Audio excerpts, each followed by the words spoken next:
Is this working? Let me have a look. Ooh. I think it's working now.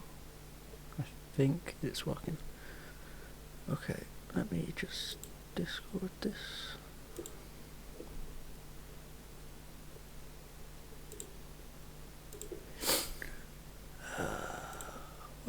I've never done this before. Oh god, what do I do? I've never done this before. Oh god, why is it so laggy? I've never done this before. Oh god, why is it so laggy? I've never done this before. Okay, I think it's working now. Oh. No, great, it's been really laggy. That's always fun. God, I'm all over the place at the moment.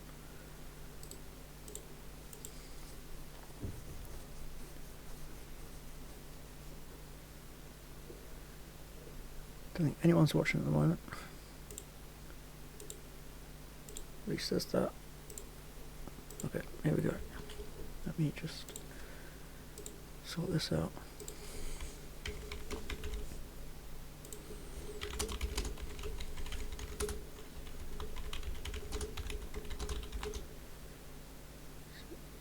I don't get why it's so laggy.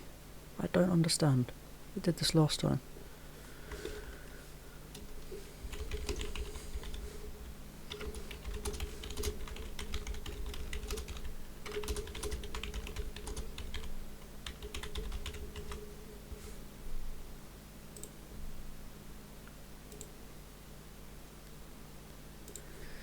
Oh god. Hello.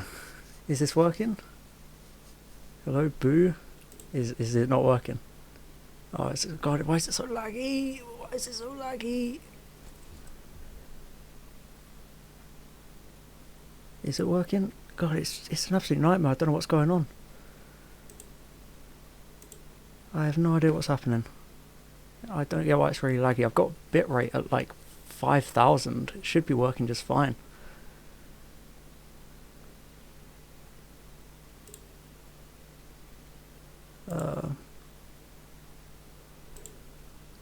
I'll just wait for some people to join in. So just wait for people because I've only just Discorded it out. Yeah, it's laggy here and there. I don't know why. Yeah, I'm having an absolute nightmare of this setup. I thought I had it all set up just fine. Or I'll just tweet it out as well. How's everyone doing? I can't actually see how many like viewers I've got at the moment. I don't even know if there are any. It's not telling me anything. But yeah, I'll just wait for some more people to get in, and then we'll get into my thoughts because I've got a lot to say. And again, it's been really laggy. I don't get it.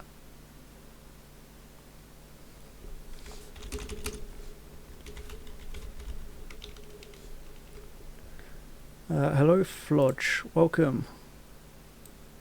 There are just teething issues at the moment, so I'm just trying to sort all that out.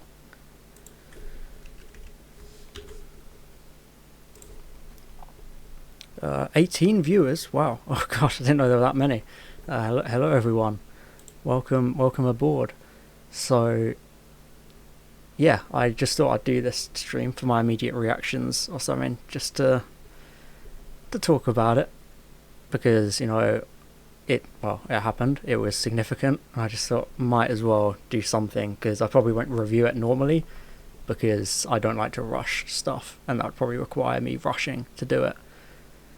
But yeah, I mean, I thought it was okay, actually. I was really worried going in.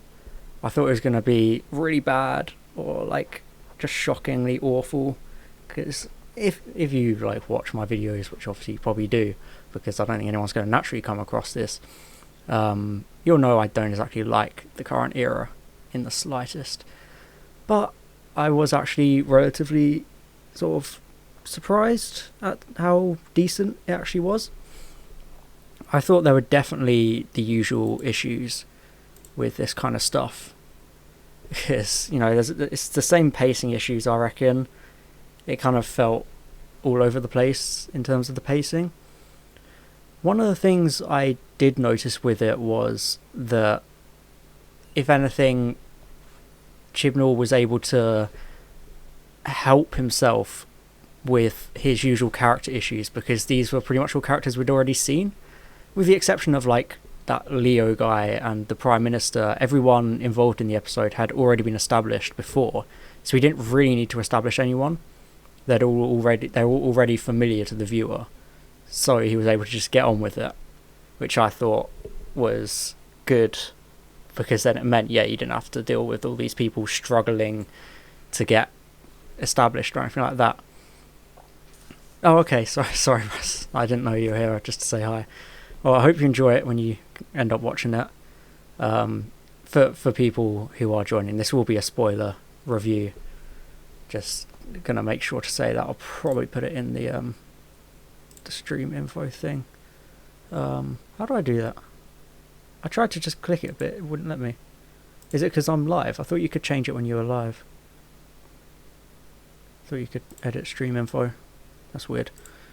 Yeah, what did everyone in chat think of that before I sort of get into it? Because, I haven't seen what anyone else thinks. I wasn't following it on like Twitter. I didn't check in my Discord or anything like that.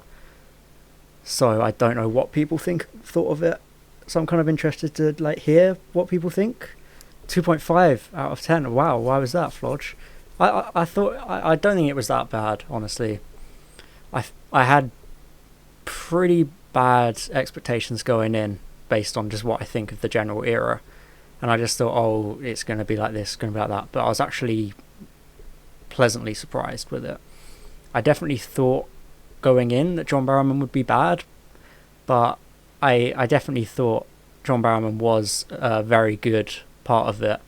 Bob and the Builders, yeah, I agree with that, actually. It was definitely weirdly paced, because they built up the whole thing about it being like, oh, how do you save the Earth from Daleks without the Doctor? And then they don't even try. She just appears straight away. I thought they kind of wasted the whole prison element of it by just having her break out straight away. It didn't really give our characters that much time without her. Like, they kept saying, oh, it's been 10 months, or that they could barely cope without her, and then they just went and just decided to bring her back straight away, which I thought was very weird. But I mean, apart from that, I thought it wasn't that bad. Yeah, I would have preferred it to be companion centric as well. Torchwood may return. Yeah, I thought that they definitely set it up to be something like that. But I kind of thought that I've long thought that Yaz would be the best person to be in Torchwood out of like the current group, and I feel like you could kind of tell when they had her with Captain Jack in that one scene where they talked. Because I've been watching Torchwood recently to review it, it reminded me a lot of those epilogues of episodes where Captain Jack would talk to Gwen or Tosh. It definitely reminded me of those, and I just think that shows how good Yaz could be if she had more of the focus like Torchwood would have given her. But since they've just now got her and the Doctor together, then that might be good. Thought the special announcement was going to be Torchwood. Was there a special announcement? I didn't know there was one. The plot is so thin, which would be fine if I cared about the characters.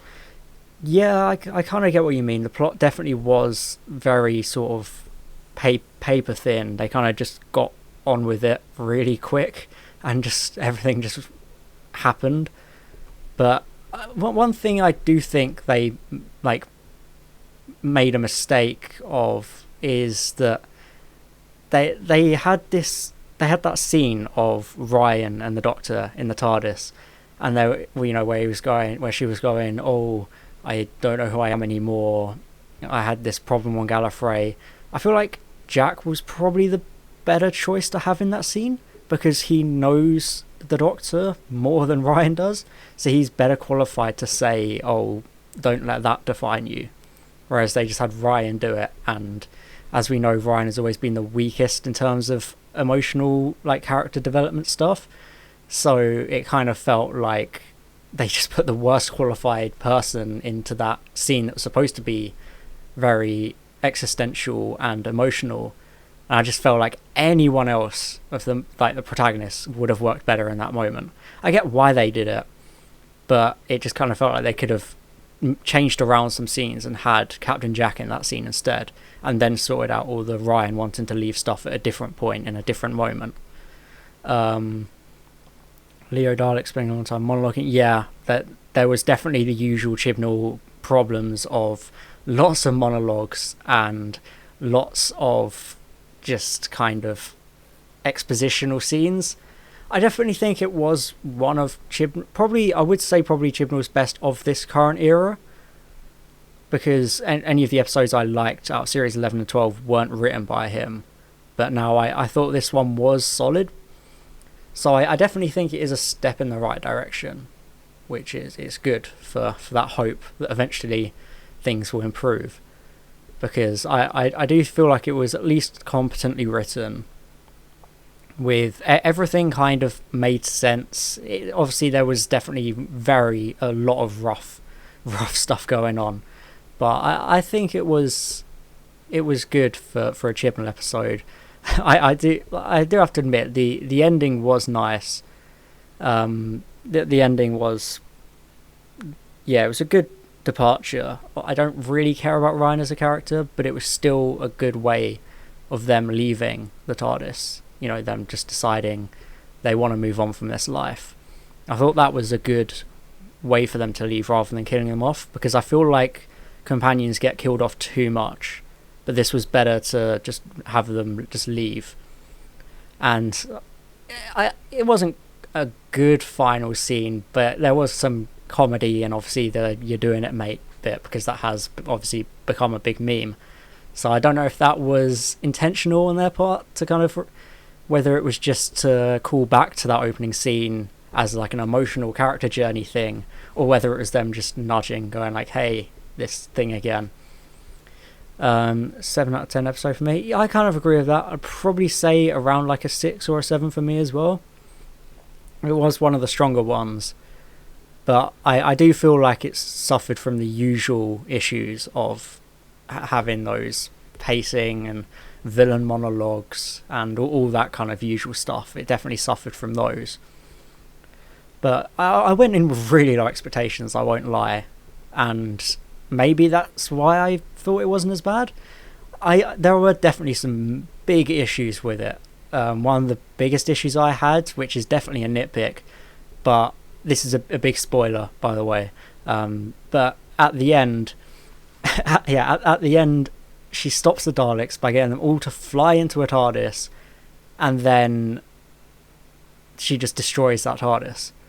Which, you know, fair enough. Okay, it's a clever use of that leftover TARDIS, but TARDISes are supposed to be living things, so she just destroyed this living TARDIS just for the sake of it. And I just thought she didn't really care about that, where she makes a whole deal about her TARDIS and her relationship with it, but then they just got her to destroy a TARDIS, which is kind of weird. Yeah, it definitely felt. Yeah, I agree with that, Artovian. It didn't feel like the Doctor would destroy a TARDIS like that. And also, speaking of the TARDIS, they went back to that TARDIS from the End of Time as children. But what happened to the 2 or 3 people that also arrived in it? Where did they go? Like Ravio, whatever her name was, and the other ones. What happened to them? I thought this episode would kind of establish where they ended up, but they just vanished. There wasn't even a mention of them. They just arrived back on Earth, and then that was the last we saw of them. I was very confused that they didn't even acknowledge those characters from the End of Time as children, because they arrived with that TARDIS. So that was weird. It wasn't as much of a rip-off of Blood of the Daleks as I thought, but there definitely still were those similar concepts. But then I guess, it is hard to be completely original with this kind of stuff. But I feel like it was a good final episode for companions. It was helped by Captain Jack being there because he's a character we know already, but I would have liked them to have waited a bit longer to bring him in, because he just kind of appears so suddenly and then he's just there, and it kind of just felt a bit shoehorned in at times. He was good for being that familiar character to help talk to the companions about leaving and stuff, and it was kind of like the Sarah Jane thing from School Reunion with Yaz being Rose. And yes, it looks like they're going down the Thasmin route with how they wrote Yaz in that episode, which that's gonna be interesting in series 13, because it didn't work with Rose. I doubt it's gonna work now. How do I feel about John Bishop being announced? Isn't he just like a guest character in the same way as like Lenny Henry? Is it just going to be like that? Because otherwise I don't really care. I mean, he's got the annoying Scouse accent, so that might be a bit grating to hear. All the running looked really weird. Yes, the running looked so weird, especially in that prison break scene. That prison break scene looks so bad when they're running that bubble. That looked like something out of a fan film. Like, the effects on that were real bad. I don't know what they were kind of going for with that, but it did not look good, because they were kind of just running in place. He's going to be in the Sontaran thing. I assumed he's going to be compared to replace Bradley Walsh.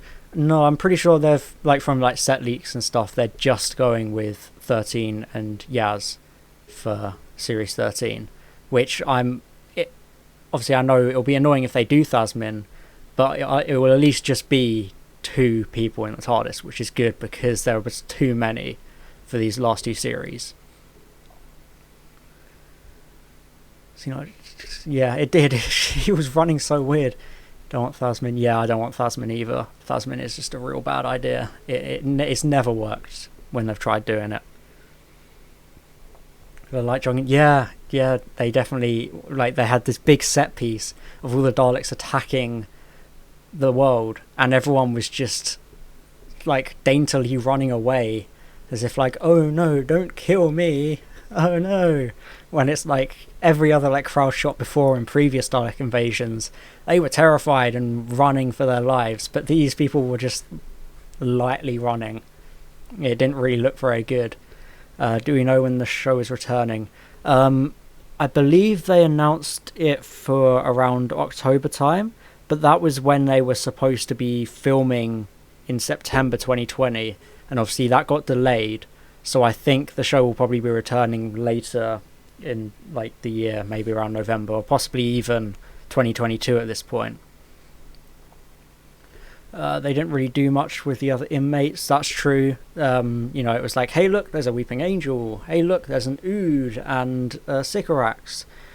Well, they said 2021 at the end. Sorry, I didn't watch the whole thing, like, after the credits. I feel like the prison scene was good for at least showing some of these familiar monsters, because I've talked before in the past about how I prefer if there's a cohesive universe, and I feel like this did that. It kind of showed that, hey, these things exist.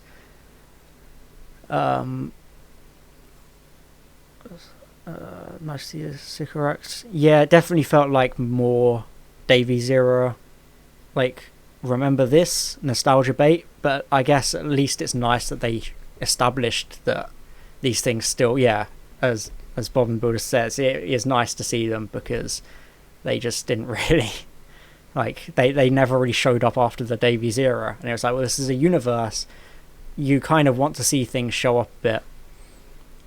Once Doctor and Asda as an episode for series 13. Oh god, don't even get me started on Thong of Doom. That was the bane of my life. Oh god, I would not want to put that on anyone in the wider country. What do I think of Jack Robinson being back? I mean, it was a good way to tie things together. I didn't really think it was necessary, but it saved them from having to introduce a new character. it's kind of like one of those things where sometimes you just have to bring back a character rather than trying to build one from the ground up. So I liked that they just did that and didn't try to just start with a clean slate. I also liked Gwen's mention. That was nice. One thing I thought was weird was that with Captain Jack, I don't think they did enough to sort of explain who he was to new viewers. Because you've got to remember, like, there's a whole crop of new people who are, like, young now and have only just got into the show. They would have no idea who he is. But then they just kind of brought Jack back, and at times it felt like they were just trying to be expositional as to who he was. But it's kind of... It was a weird one. Because unless you're familiar with the show, I don't think you really would have understood who he was or why he was important there. Convenient of everyone to forget the 2008 Dalek invasion. I think with that, like, you can just explain with, like, the Moffat time cracks or whatever. I think that's an excuse that works because, you know, Moffat completely rebooted the universe. So you can just say that, oh, the time cracks or anything like that. Love to see Yas join Jack and Torchwood reboot. Yeah, me too. She could definitely do, like, the Martha style, like, demonstration of Jack's immortality. Yeah, this was the first. I think this was his like one of his only appearances in the show's universe where he hasn't done that. Even on Torchwood, most episodes he died and came back to life, but in this they didn't even do that. So it kind of, like, you know, rather than him saying, "Oh, I'm immortal," have a Dalek shoot him and him come back to life. You know, they did it in Utopia. They did it in Last of the Time Lords. They've done it most times he's appeared in the show. I also want Torchwood to return. Step in the right direction. Yeah, I definitely thought it was a step in the right direction. It was enjoyable. There were definitely it kind of took a while to get going, but it shows that there's something there. It shows that there is something there. Like, there's a kernel of potential with the stuff this episode did. I do feel like they should probably do something with the Jadoon again, because the fact she escaped, and you'd think they would be hunting her down. So, yeah, I was confused about him saying immortal and then just leaving as well. That was weird. Seems like we'll see a Ryan and Graham in a spin-off. I don't think they will make a full, like, spin-off or anything. I think it was just Martha and Mickey kind of, they're getting on with life without the Doctor and doing the same thing. The Daleks kind of did get wiped out way too quick in that episode. They just kind of just got wiped out, mostly off screen as well. They just had that one bridge scene and that was it. It kind of felt like a bit, why do this whole plot if you're not going to actually focus on it? yeah, that's a good point, Matt GJ07. Everyone did just randomly disappear in that scene of Ryan and the Doctor. You had Jack and you had Robertson and what's his name, Graham in the TARDIS at the same time, but they just weren't in the room. DSA start. Yeah, I don't understand the whole Death Squad thing. It kind of felt like they were going for I don't know, it kind of felt like they were going for a Cult of Skaro kind of thing, but then didn't actually do anything with it. The sun in your eyes, I actually liked that line, because it was obvious that Sun was behind Ryan, but Graham, like, allowed him to say that, like, he knew the Sun was behind him as well, because he knew that Ryan didn't want to admit he was emotional about it. He was okay with it. He said, yeah, okay, fine. He didn't, like, say, "Oh, the sun's not behind your eyes, man up," or anything like that. He was just kind of like, yeah, okay, I'll just let you say that. I know what's going on. I'll let you say that. I thought it was a nice thing. I don't know why she just appeared, though. That was weird. That was weird that they just saw her just show up in a white light. For a second, when I saw the white light, I thought Graham was about to die. I thought it was going to be him seeing the light or something, and I was like, well, that's going to be a depressing way to end it.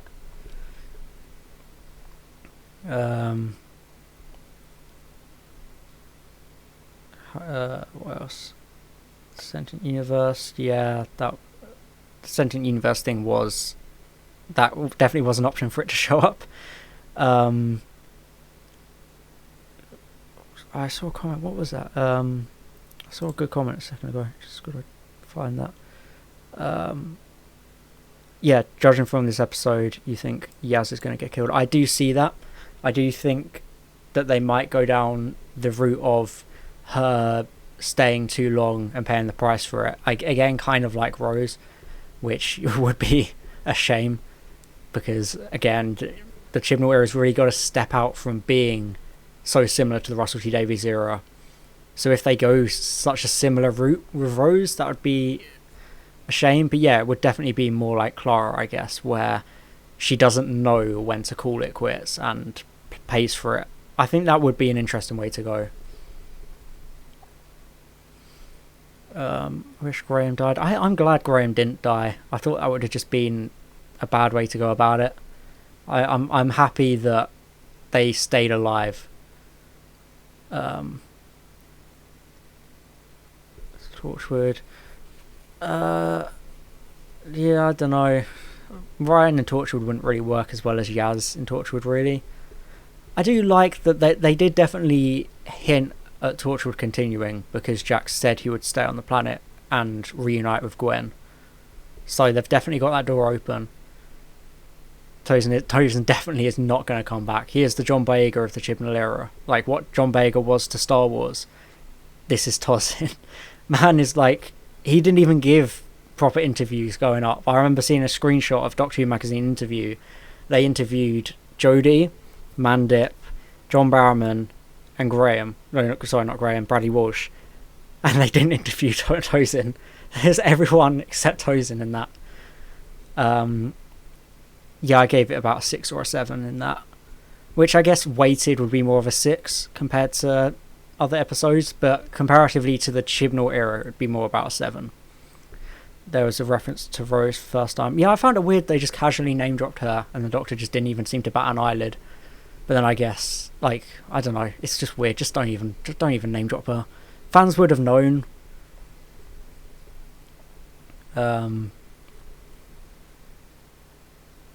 Yeah, the Doctor just didn't even acknowledge that he name dropped. Big nostalgic guy for the RTD era since I grew up with it, so I enjoyed the fan service. Yeah, I guess I'm just kind of cynical in that aspect, where I don't like when the fan service is obvious. So is John Bishop the Doctor for Series 13? No. Yeah, with the Take Me to Your Leader thing, I definitely did think that they were going to go the Davros route, and I'm glad they didn't, because it would have just been really rushed.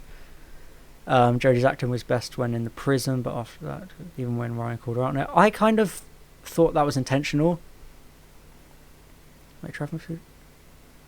Wait, are you guys memeing? Are they actually doing John Bishop as a companion? Let me look that up.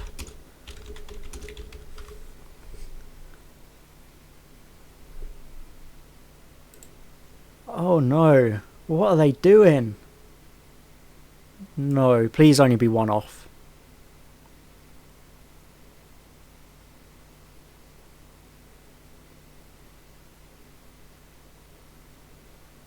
Oh, I don't like that. I do not like that. It better be a one-off. What's the point in getting rid of 2 baggages just to then bring another on? And then it's another stunt cast as well. It's like Bradley Walsh was stuntcast celebrity big name to bring in, and I guess now they need to replace him, so they're going to do it again. Yes, the greatest foe of all are the Scousers. Which, you know, I'm a bit biased. It could work. We had Bradley Walsh, yeah, but this is the fact that, you know, it worked with Catherine Tate, it worked with Bradley Walsh. But I feel like this is too soon to do it again. Because, you know, they did Bradley Walsh almost 10 years after Catherine Tate. Yaz will be around for much longer, especially with Bishop joining. I'm so confused as to what they're doing with this. I guess we have to wait and see. But I do not like the prospect of having John Bishop as a full-time companion. I feel like just do it. Just do two people in the TARDIS. Just why can't Chibnall do that? But I guess they haven't really specified it yet. I just think it's weird. For a second in Revolution of the Daleks, I thought they might have done Eighth Doctor Adventures Series 4 kind of thing, with Yaz deciding to go with Jack instead of the Doctor, because, you know, she just would have got sick of the Doctor for leaving them, and then gone off with Jack or something, and then meet them again down the line. Do you think this will be 13th to last season? No, I don't think it will. I feel like she'll do Series 15 as well. If they do get another companion, I hope Yaz and the Doctor get an episode line. Yeah, I agree. I think that they should focus on two people for once. Yeah, I agree, Ventral. Chibnall is definitely great in Torchwood. His character moments are great. Even in, like, the Sex Gas episode, the character stuff is great. Mystic John Bishop, Eric Roberts. Oh, you poor soul. Sorry you had to be disappointed like that. Imagine, though. Imagine. That would have been great. I mean, we already had a Halloween and a Christmas message from the Roberts Master. Would have been perfect to get a New Year's one as well. Just in time for Master to come out. I think she'll regenerate around the 60th. I feel like they'll do it after. Definitely after the 60th. It's definitely too... It's too sudden to just put in, like, a new Doctor right into a 60th anniversary episode or anything like that. So they'll do it probably after. Maybe Bishop will meet Ryan and Graham on an adventure to meet the Doctor. I don't think so. I think they're done with Ryan and Graham.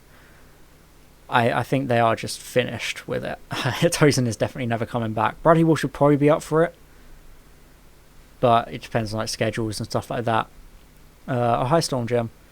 Tosin might be in touch. Tosin is not coming back to the Doctor universe. The deal with Tosin is, I don't know if there's anything, like, concrete with it, but he just seems completely checked out, like, of being part of the show. I feel like he just doesn't like the role, and I feel like there was some stuff.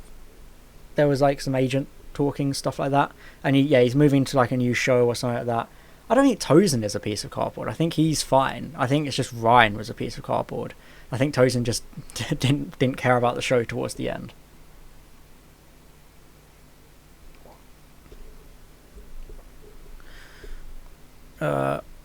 Bradley Walsh already has to do many. Yeah, exactly. Like, I remember his agent not too long before this was saying that they could barely do filming because he was doing so much of the, what do you call it, the chase. Like, they could barely do filming for the chase because he was doing Doctor Who, so they couldn't film as much. So he definitely won't show up. So that's why he quit. I feel like if either Tosin or Bradley are going to return, it will be Big Finish in a couple of years once the Chibnall era is over. They might have a spin-off or something. I don't know. It's Big Finish. Jason. But most of the companions haven't had much character. Yeah, they managed to try and shoehorn in a lot of character all of a sudden in this episode. Who's your dream head writer for a Torchwood reboot? I don't know. Probably someone like Toby Whithouse or someone like that. I feel like because he already wrote for it in one of the best episodes of Series 1. He wrote, so I reckon Toby Whithouse could do it well, and he's already written for Doctor Who. So if they're not going to give Toby Whithouse the main job, Torchwood would be a good one. But I don't think they're going to bring Torchwood back. I don't think they've got the viewership or, like, the budget to bring Torchwood back, especially not with COVID or anything like that. Let me see. I just gotta check something real quick on here. I'm very confused. Ignore that. Anyway, I know Jodie isn't regenerating who's your dream doctor. I honestly don't know. Usually it's better when they just cast someone no one knows about. I mean, David Tennant wasn't really a household name until he got done, so introducing 3 companions at once isn't a great idea. The only time this happened before was an Arthur child. That was the only time they've introduced 3 at a time, yeah. Kind of like the Star Wars kind of thing at the start. What was the Star Wars thing? What do you mean by that? No, Rose, Jack and Mickey don't really count as 3 companions at one time, because Jackie and Mickey were Earthbound characters that just were recurring. CGI of all the Daleks racing into TARDIS, that looked goofy as all hell, man. That looked so goofy. Like, that was weird. Yeah, the CGI was definitely iffy, but I think I would give them a pass because they had to work through COVID to do all the CGI. They had to work from home and stuff, so maybe it wasn't really their fault. This is Mickey slander. I wouldn't say it's Mickey slander. Mickey was a great character. It's just that he wasn't really a main companion. Yeah, as Staunchen says, that most of the 3 companion teams were introduced over time, and Doomsday flying Daleks were definitely on my mind when I saw that as well. It definitely looked like that scene. But yeah, in general, I think it was okay. There were definitely some issues and some things that didn't really need to happen. Like, I don't get why they had.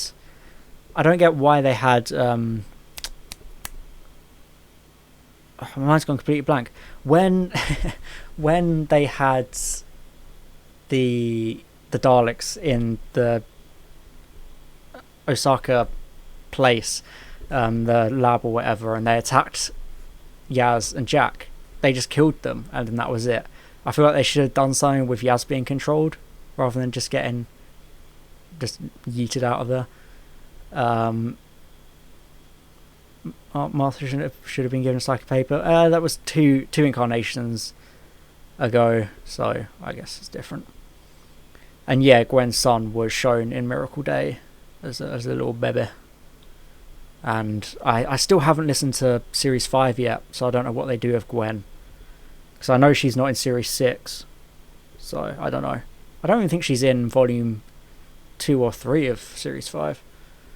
So I've always tried to avoid spoilers on what happened to Gwen, but I guess she must still be alive then if the show's acting like that.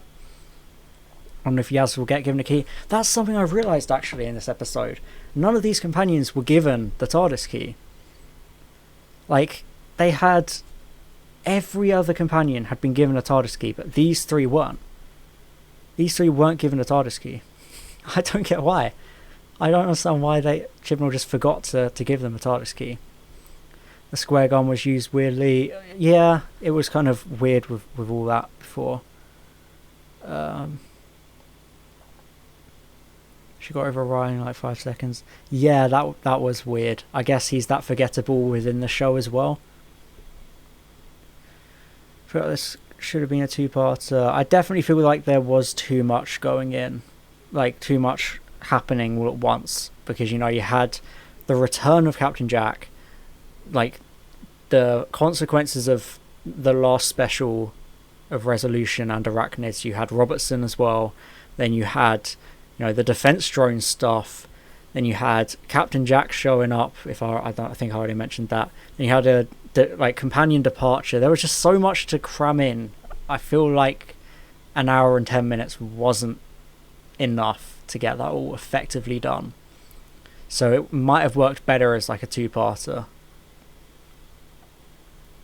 Felt like they were hinting at Rose returning on with Jack. I don't think they were hinting at that. Did my stream just crash? Or something? Am I still live?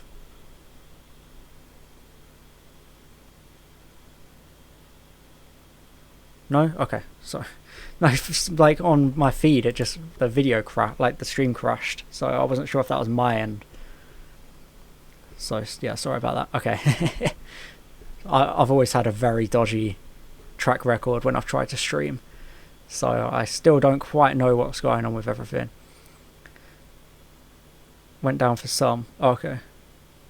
It's like a Twitch problem. Okay. If they'd done part 1 and Christmas part 2 today, it might have got more attention. But yeah, possibly. I'm interested to see tomorrow what the overnights are like.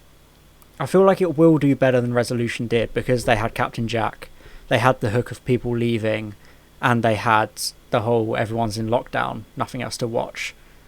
So I feel like there was enough to get more people in. I feel like it should have been a Dr. Light episode about Jack helping the fam. I agree with that.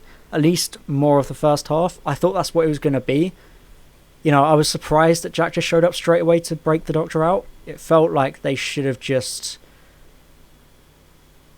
kind of, I don't know, marinated it. If that's the right word. I don't think it's the right word, but just let it kind of happen slowly.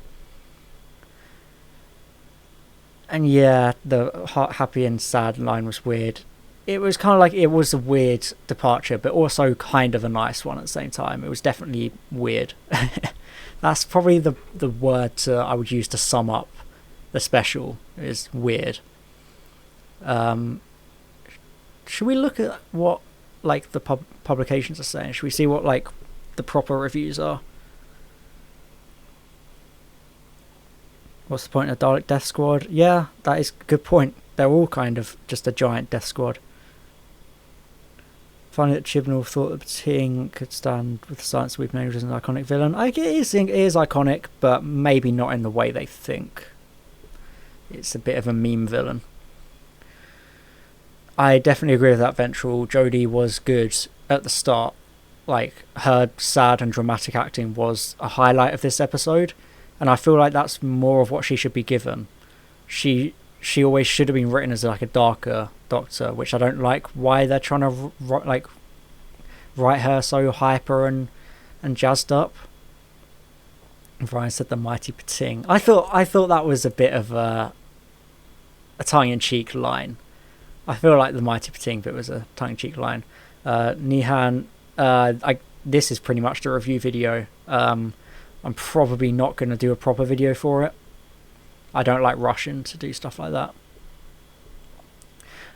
Storm Gem, yeah, the Timeless Children stuff was mentioned. There was an entire scene in the TARDIS with her and Ryan, with him asking, you know, what happened after, like, regarding the Gallifrey stuff. And then she kind of had a bit of a crisis of who she was. But then that was kind of it. As I said earlier in the stream, I feel like they should have had Jack for that moment. Do you think Fam will still be used now? I think they're like quitting that because, you know, they had that moment where she said goodbye Fam. So I feel like that was them cutting it out and saying, right, no more Fam thing. Yeah, I've seen the John Bishop stuff. I don't like that. I feel like they should just had it to do, especially because there's only 8 episodes. If you're only going to have 8 episodes, you just have one companion. Sad that companions got more conversation scenes in one episode than 2 seasons. Yeah, they definitely suddenly crammed in a lot of like random, sudden character development for all these characters out of nowhere. What would I give it out of 10? As it's been said, about a 7 compared to the rest of Chibnall era, about a 6 compared to the rest of New Who. What about Thasmin? Do you think it's going to be in Series 13? Unfortunately, they are probably doing Thasmin. If they do add a new dynamic companion, I don't think they should. I don't think they should add a new companion. Just leave it with Yaz, at least for one series. They've kept saying they're staying around for the long term, so just give her one series. And yeah, no Thasmin, please, no Thasmin. I'm tempted, like, I want to see if you guys want to just like together just look at what's going on with the reviews from like Radio Times and stuff. Do you see on Twitter that Big Finish is releasing a tortured audio drama with the 10th Doctor? Is that true?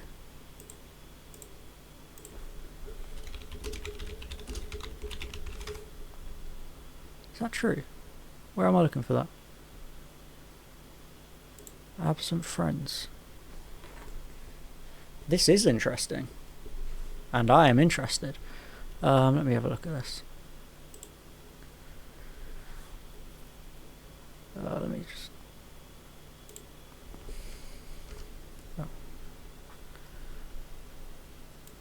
So, what's going on with this?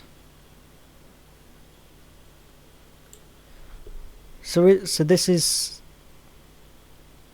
You saying this is with David Tennant? He's not even top billed. That's weird. Is this going to be... Are they just going to have Yanto with Captain Jack for this? So when's this supposed to be set? Is this... So this has got to be set afterwards. I'm so confused as to what this is going to be. When... Because there's a trailer. I don't know if I can watch it on here, or if I'll get DMCA'd or something. Fuck it, let's see. Can even... Good evening. The next sounds you hear will be from friends. At first, they will mean nothing. But we will work together to decode them, so that your friends can speak again. From Big Finish Productions, Torchwood, Absent Friends. Yanto, that psychic cloud is worse. Run! The tapes were dangerous. I had to take them away. Dad's ghost tapes. The next sound you hear is of loneliness and of a door opening. Doctor? Jack. Wait. You are sitting in my chair. Okay, so Feet it's on not your desk, proper then. naughty, here I am. In the heart of Torchwood, an organisation dedicated to hunting me down. Yeah, okay, so well, it's not... You got me. Okay, so it's going to be like some Finish. psychic thing then. It's going to be like them in psychic thing. Because I thought it was going to be like a proper Doctor meeting them, but it's not going to be like a proper thing, because that would fly in the face of the Series 3 finale. So it's probably just going to be him, I don't know, imagining it. But then, how would he know it was the 10th Doctor?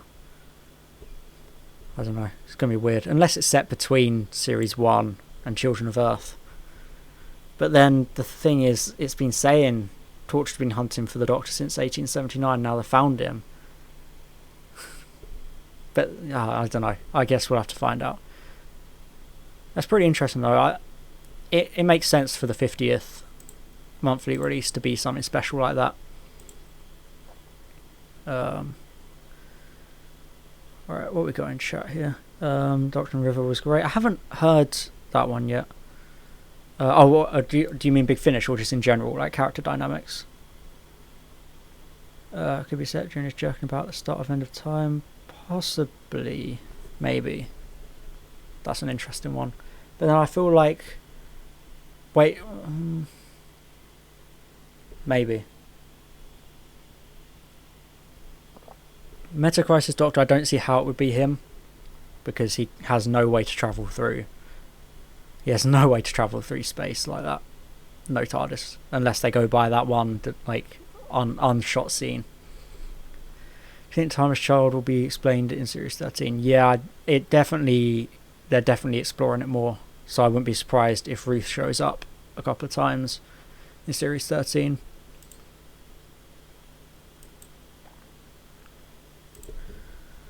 Not the best episode? Yeah, I agree with that, Scorpio. It was solid. It was probably one of the best ones of the Chibnall era, but it was very messy and very sort of Hace issues, as usual. 7 out of 10, yeah, that is what I'm giving it. Around that, or as I said, 7 out of 10 compared to the other Chibnall episodes. 6 out of 10 in general, like complete. But yeah, I am probably just going to look up now to see what people are saying, because I'm interested in seeing what the reviews say. Here we go. Right, let me have a look.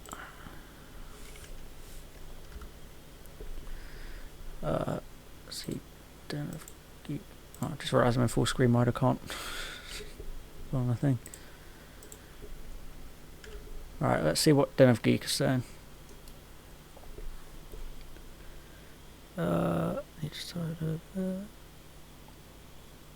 usually with reviews you can just kind of go to the end, and that, like, something I learned in school was that with essays you just go to the end and it sums everything up. But of course, don't do that for my videos.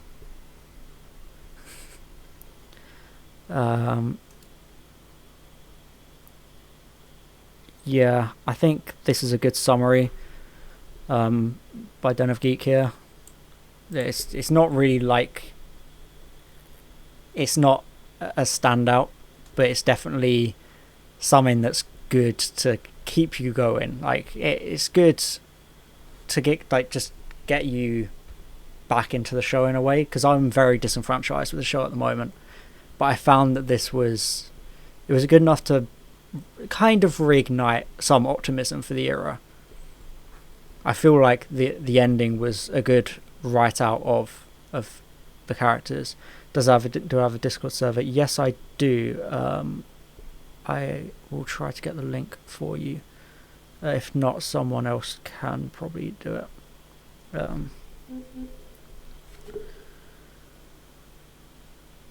Sorry, just football scores. Yes, Storm Jim, you're right. Skip to the end of all reviews except mine. That's exactly what I meant. No, I just meant because when you're like looking at a review like this, a lot of it's a recap. So when you're pressed for time, it's good to just skip towards the end and then it summarizes. Wait, so did the Doctor burn Yaz's stuff? That is a good point, actually. Yeah, Yaz lived in that TARDIS, so she would have still had a sleeping bag, whatever, in there. That's awkward. No wonder she was annoyed. Actually, she wasn't annoyed at the end. She should have probably been.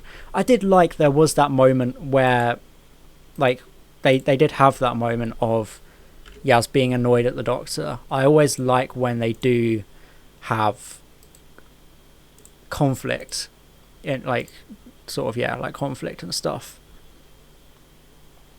Did we get an explanation as to what was on the random papers in the TARDIS? I feel like it was implied to just kind of be conspiracy theory kind of stuff. Like how in Partners in Crime, Donna was looking for things online. I feel like it was kind of them trying to track down the Doctor or something like that by working out maths and stuff like that. So what have Independent got to say? They put 5 stars. I'm interested as to how they got to 5 stars. Went on YouTube for so many reviews already. Yeah, that's why I don't really want to make a video about it, because by the time I get it done, then it will not really be like popular to talk about it anymore. Okay, it's Independent are weird. Most deserving of praise, though, is Chris Chibnall's writing, which is as witty and mischievous as Doctor Who script has to be, carrying all of its generations of fans along another incredible adventure. I wouldn't say that is very accurate. I would say the directing was good. The directing was good in that. And I did find it interesting that they had some steampunk stuff in the TARDIS out of nowhere. They kind of just added some stuff to the console, but never really kind of did anything with it. Could excuse the running in scenes with John Barrowman. Yeah, I understand with the running thing, but the prison break thing, they could have done it without doing that running thing. Yeah, witty is definitely a stretch when it comes to this. It felt like it was funny in places, but it wasn't like witty in the way that a Davies era script would be.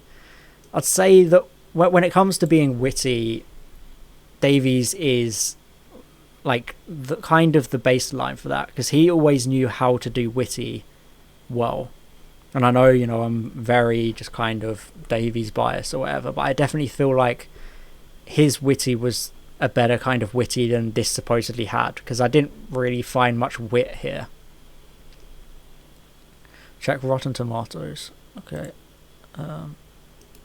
Might be on here, won't it? Oh wow, Metro did not like it. Let's have a look at what they had to say. Wait, this was 4 days ago. Wait a minute, it says what the hell happened here? Was this just Google messing up? Yeah, I think this was Google messing up. Because this does not say it was 1 out of 5 stars. It's actually a good review. So I don't know what's happening there. Because look. If you look down here, it says 1 out of 5 stars. I've got no idea what's going on there. It seems like most people liked it.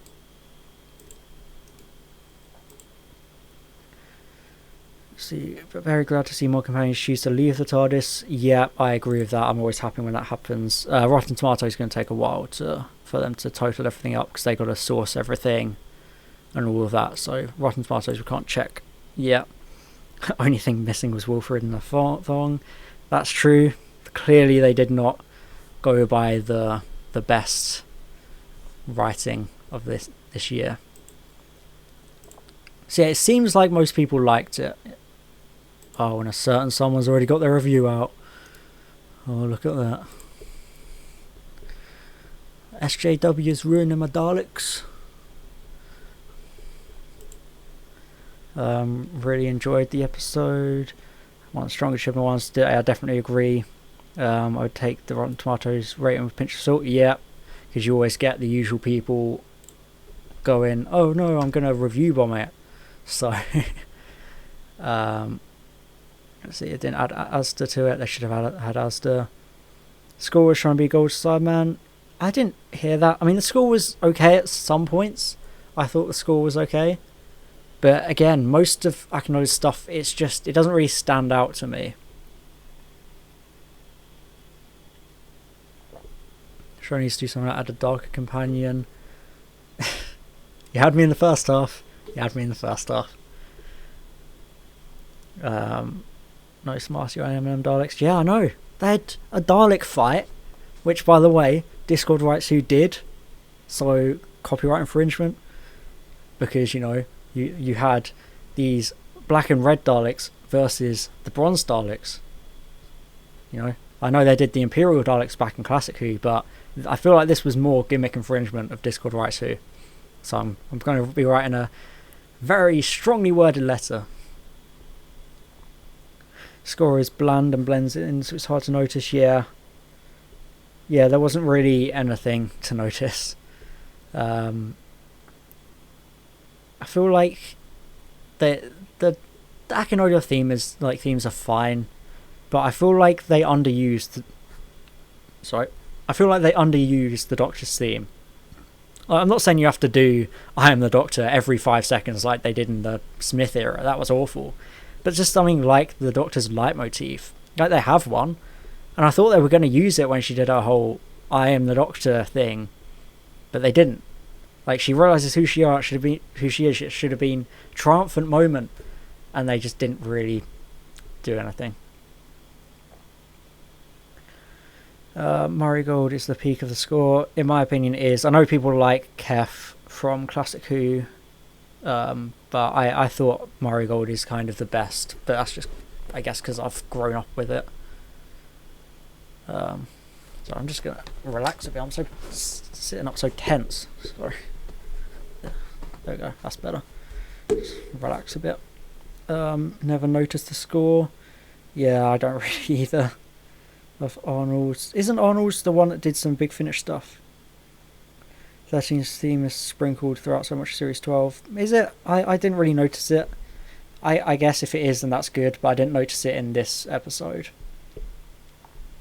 But one thing I did like was that at least they did crowd shots when the Daleks invaded, because one of my main issues with Battle of Ranskor of Kolos was they didn't have any kind of crowd reaction from the ground. Because one thing that the Davies era especially did great was whenever there was a threat to the universe or the Earth, they always cut to the local reactions of it. But here, here they did that, which is good, even if they did lightly, daintily jog away. Notice the Dalek score from Resolution. Did I just hear a champagne cork pop? I didn't know. It might have been my chair or something, I don't know. Has some very heavy trombones. Any Dalek concurrence? I can't remember it. Yeah, the Davies era definitely did a lot of TV stuff, and I feel like they tried doing a bit of that here, but they didn't do it where it mattered the most, which was covering the actual like defense drones or invasion or anything like that. Felt really tell don't show episode. Most of the Chibnall episodes unfortunately do feel like that. Like I was saying earlier, Captain Jack's whole immortality probably should have been shown rather than just him saying, "I'm immortal." They should have had him get killed, like they always do. He's the one character you can kill, and it be fine for the story, because he just comes back and that just does it itself. How are they going to handle the timeless child? I don't know. Yeah, I definitely agree. British one. Some of the dialogue was so unnatural. Some of the dialogue in this episode was so forced and unrealistic. I think there was one moment that stuck out to me was when the companions tried to confront Robertson, and then they were walking away, and Graham was saying, "Oh, if we had this, like, oh, if the Doctor was here," or wait, what exactly did he say? He said something like, "If we had the Doctor's psychic paper or her sonic screwdriver, this would not be an issue." And no one talks like that.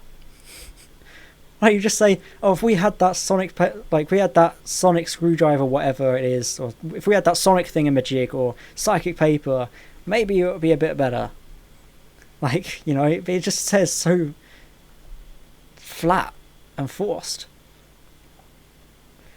Yeah, I agree with that, Ventral. They should have done... I know it's a trope with Captain Jack, but they should have done it where the companions don't know he's immortal. So yeah, so he dies, he gets shot by Daleks or something, and then he comes back just when they think they're about to die. That would have been good. And that's a good point, Bomb Explode Jr. No sonic screwdriver use in this entire episode from what I could see.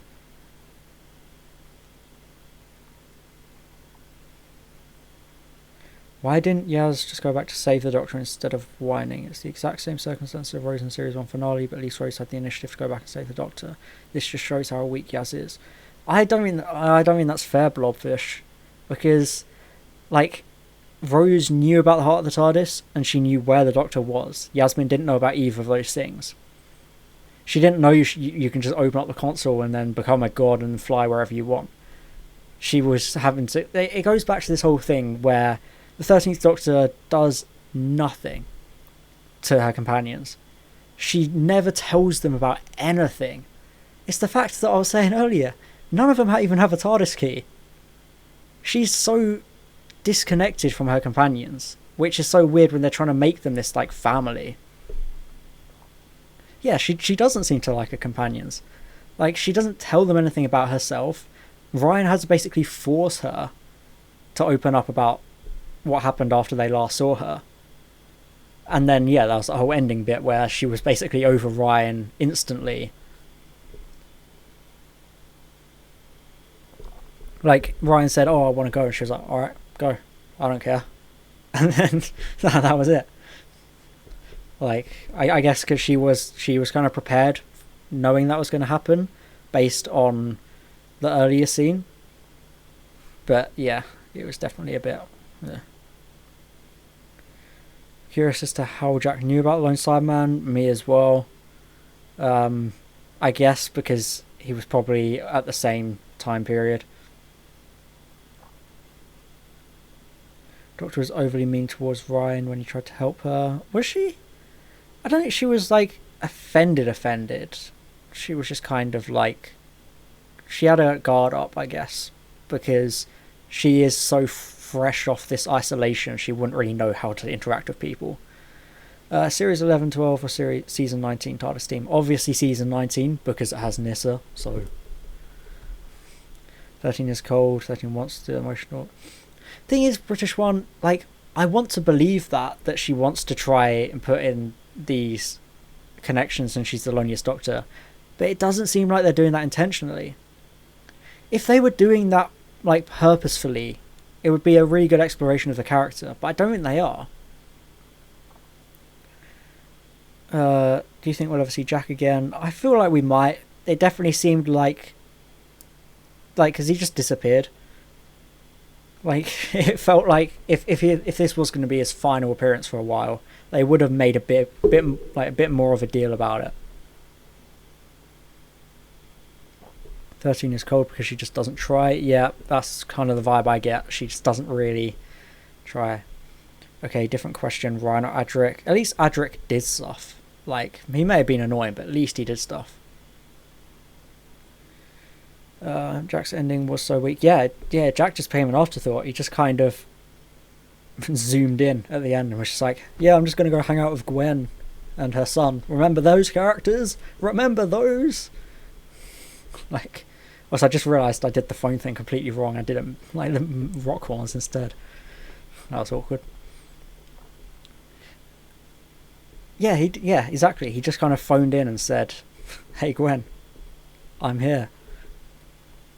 Chibnall's tried to establish 2 series of character development in 1 episode. I get that. I got that vibe as well. It definitely felt like they were trying to suddenly get you to care about Graham and Ryan and Yaz out of nowhere.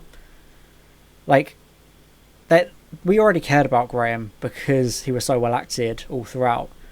But with Ryan and Yaz, they should have done this way earlier, so this episode meant more. I appreciated what they did with them in this episode. It just felt like they should have done a bit more earlier on. I definitely agree with Blobfish. It feels like they don't quite know how to write Jodie's Doctor. Sandy Toothbrush, what do you think about Yaz's moments in this episode? I feel like I quite liked Yaz's use in this episode. I really liked the scene of her and Jack in Japan. Like, I thought they were really good together to serve as that kind of Jack being the Sarah Jane to Yaz's Rose, because there was a very similar moment in School Reunion where Rose found out that you can't travel with the Doctor forever, and that's what happened here. John Brown has implied some other appearances from him on Twitter and used the hashtag Torchwood. To be fair, John Barrowman's always been doing that, even way before this. He's always very, very lobbied hard to get back onto the show. Like, throughout the whole Moffat thing, he was constantly trying to get on the show publicly by making a fuss. So I feel like he might even be locked in for Series 13. He's just trying to like, I don't know, try to get more time. Some of the dialogue felt very George Lucas-y. Yeah, it definitely felt quite a bit unnatural, to say the least.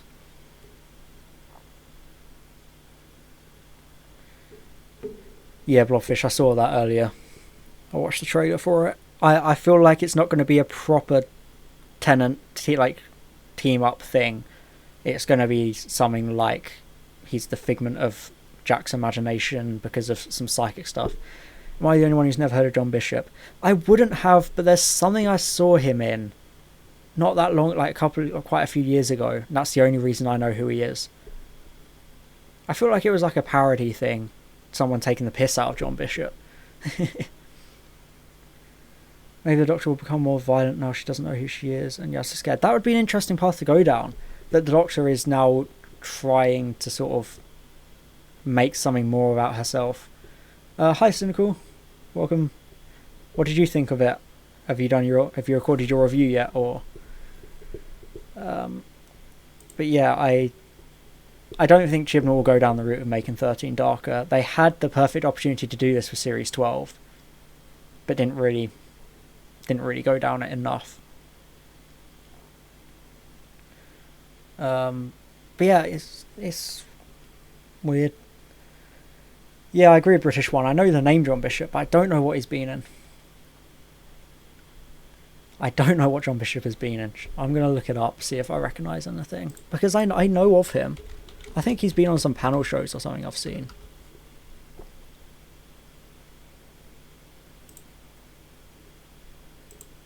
He was a former footballer, apparently. Let me have a look. See if I can recognise anything he's been in. Yeah, it's just panel shows. That's mainly what he's done. Just panel stuff. So, I guess it's the equivalent of having Jimmy Carr show up as a companion. Wait, is that true, P Kappa PK? That he tested positive for COVID? Because that would be bad if he had COVID and they've been filming with him. Is that true? Felt the change is good. Yeah, I did notice the change is good. Like, how she's scared of New. New is scary. I definitely got some vibes of that being quite fourth wall direct address to the audience saying, shut the fuck up, basically. He's been very ill with it and only started to recover.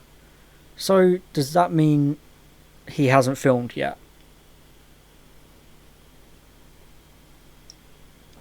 Because they already finished their first filming block. Because they did their first filming block with just Yaz and the Doctor. Okay, he has filmed. Dynamite will send the server. I can't see the server at the moment. Sorry, 8th Doctor. I feel like 13 could... Everyone's really latching onto this John Bishop being evil thing. Heard Series 13 was moved to spring, but I'm not sure if it's true. It's definitely not going to be this spring. God, no. They've only just started filming it. It takes them ages to do post-production on these. Yeah, I know his character's called Dan. Which is... I don't know, what is it with Chibnall just giving these really basic names like Graham and Ryan and now Dan? I think if there had been more scenes of Ryan with his friends and doing things related to fixing the Earth that would have made reasons for his departure. Yeah, that also would have made sense. That's, again, it's a problem with having so many companions. If they only had one companion or two companion, they would have had space to show that. Why didn't they get, what's his name? Tebow? Is that his name? Is his mate back? Why did they get Tebow? They could have got Tebow back to show up. Like, he was in Can You Hear Me and was it Spyfall? Yeah, that is true. The moment a Scouser gets cast, they're like, he must be evil. Fine, as long as Thasmin doesn't exist, same. They can do whatever except Thasmin. Wish that one companion left at the end of Series 11. Sacha Dhawan as a companion. Oh, that would have been interesting to do a companion as the Master. That's very much what I've noticed. It's like a fan fiction kind of twist to do. Because even I've wanted to do it before, you know, you have a companion that ends up to be a Time Lord, but I don't think it really works. How do I feel about the ending scene where Jodie kissed Yasmin? Oh, I loved it. It was amazing. Thasmin for life. But no, that will probably be the Series 13 finale. Don't the Masters run until at least Series 16. I just knew Cynical was going to clip that.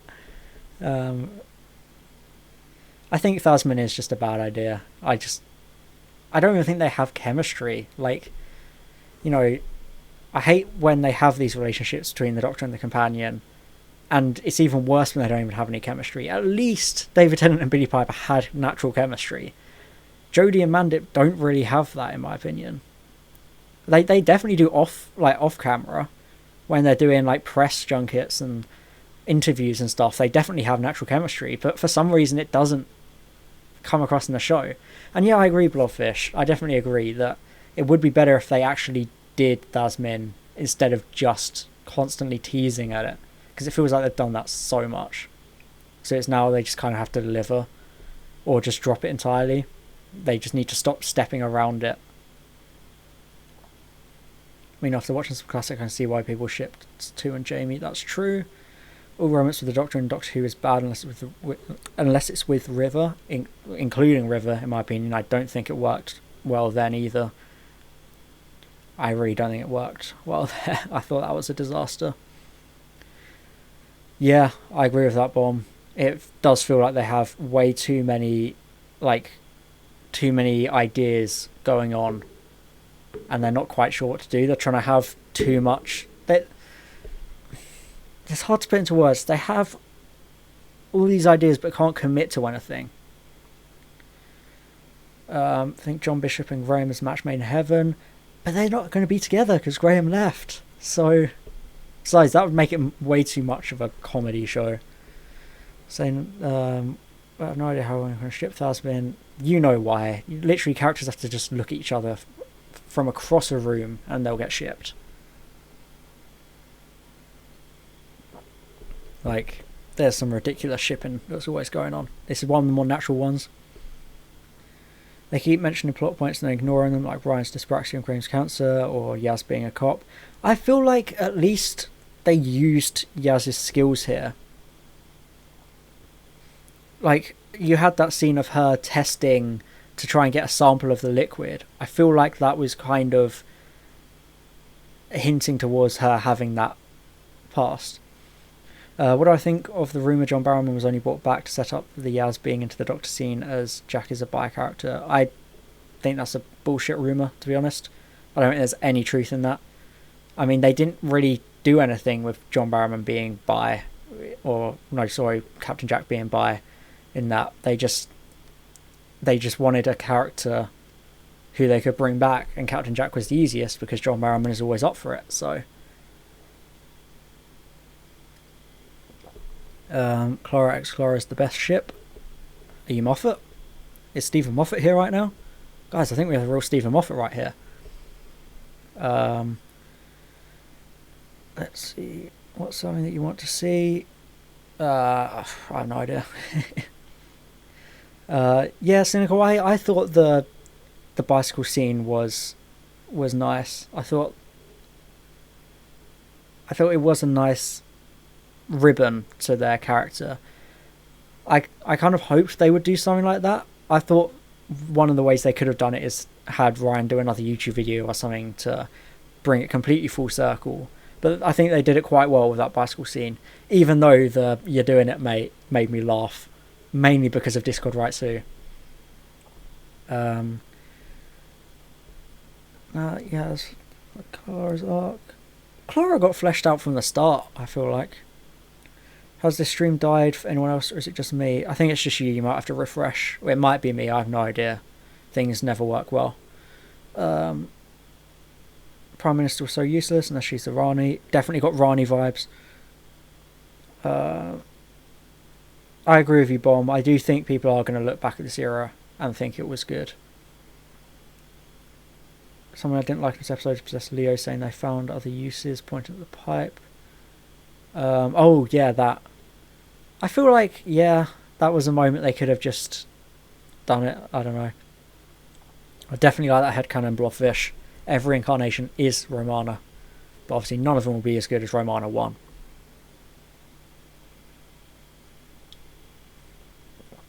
What do I think of the effects on the crunchy TARDIS? Oh god, is that what we're going to call it? Like the crispy master, it's going to be the crunchy TARDIS.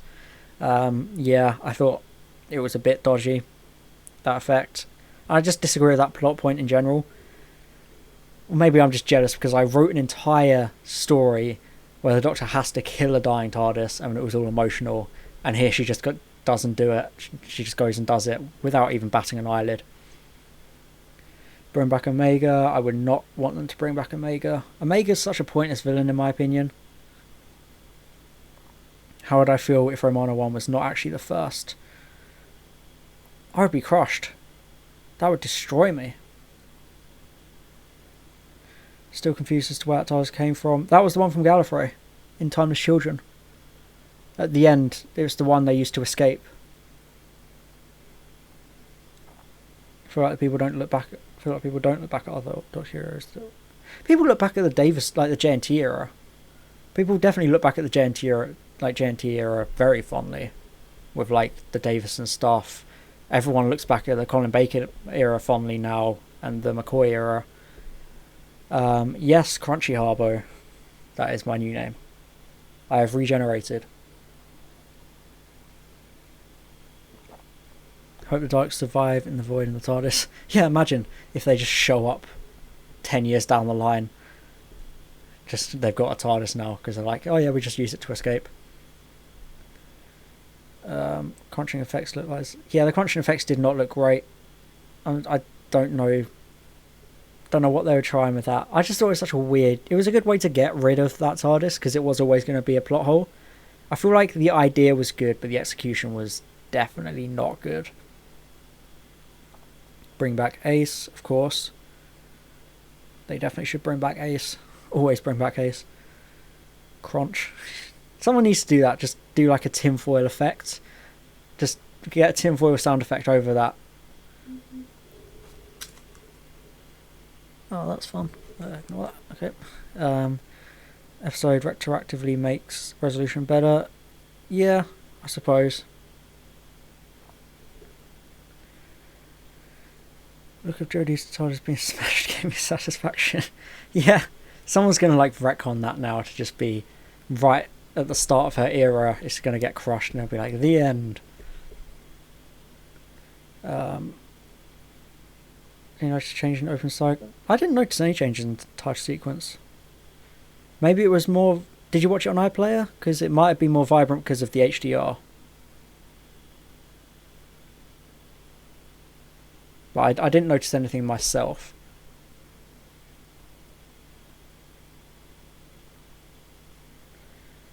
If the Mara was brought back, then Tegan can also come back. You don't need the Mara to come back to bring Tegan back. You can bring Tegan back whenever. And obviously you can bring Nyssa back whenever.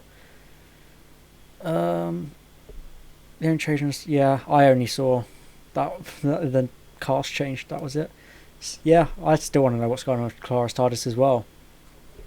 There was a fan project I've been keeping my eye on every now and then, but it was supposed to be like a spin-off thing, but they just never released it. And there's still no release date. It's like, because I'm a big fan of Clara, I want to see what happens, but it's just weird. They just never seem to be releasing it. Makes me wonder about the quality of it.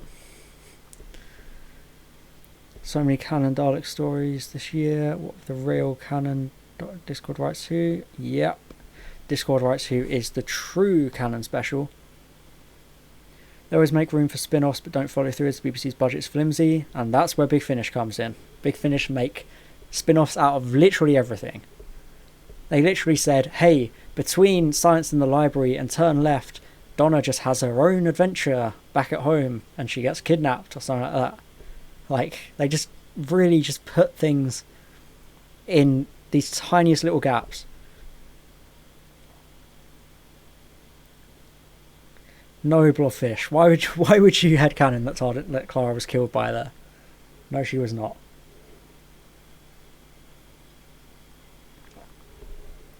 Also, something I've been wondering is, you know how... Sorry, this is something I noticed before this episode even came out. I think it was when the trailers came out. But the default TARDIS interior is supposed to be the first Doctor's one, right? So that's supposed to be the default with the white things and everything like that. And yet the default one is this weird new one. It's this like weird blend of both. But then you have Ruth's TARDIS having the same as the new interior. You would think if she was pre-Hartnell, she would have one from that kind of time. But now, it's so hard to explain. Do you kind of understand what I'm going for? So, Ruth has this TARDIS interior from before the Doctor, and now they go all the way to the current in Gallifrey and take another default TARDIS, and that's got the same interior. So what does that mean? Does that mean that Ruth is actually from the current because she has the same TARDIS interior as this default one? We can assume first Doctor's TARDIS has changed. Yeah, but didn't they... No, you can't actually, because the Doctor and Clara take a default one in Hellbent, and that's got the first Doctor's style. So that's the default one. Different types of TARDIS, type 40. I don't know, because they stole one in Hellbent, the exact same as how the thing. It's like, I'm not quite sure what they're doing. Obviously, I know they wanted this to reuse the same set as the Ruth one, but it just feels weird that they've changed what the default interior should be when they'd already established it as one. I don't know.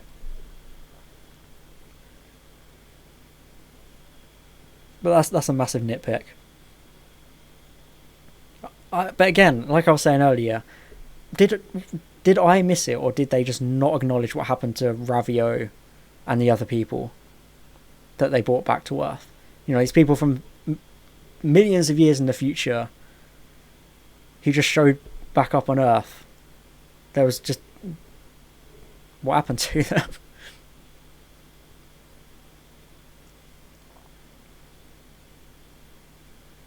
I'm still angry that we never saw the default shell of this one. At the time as a child, we never saw it, and here it's only like Jodie's in the house. I suppose, but then we know what the default capsule is, so...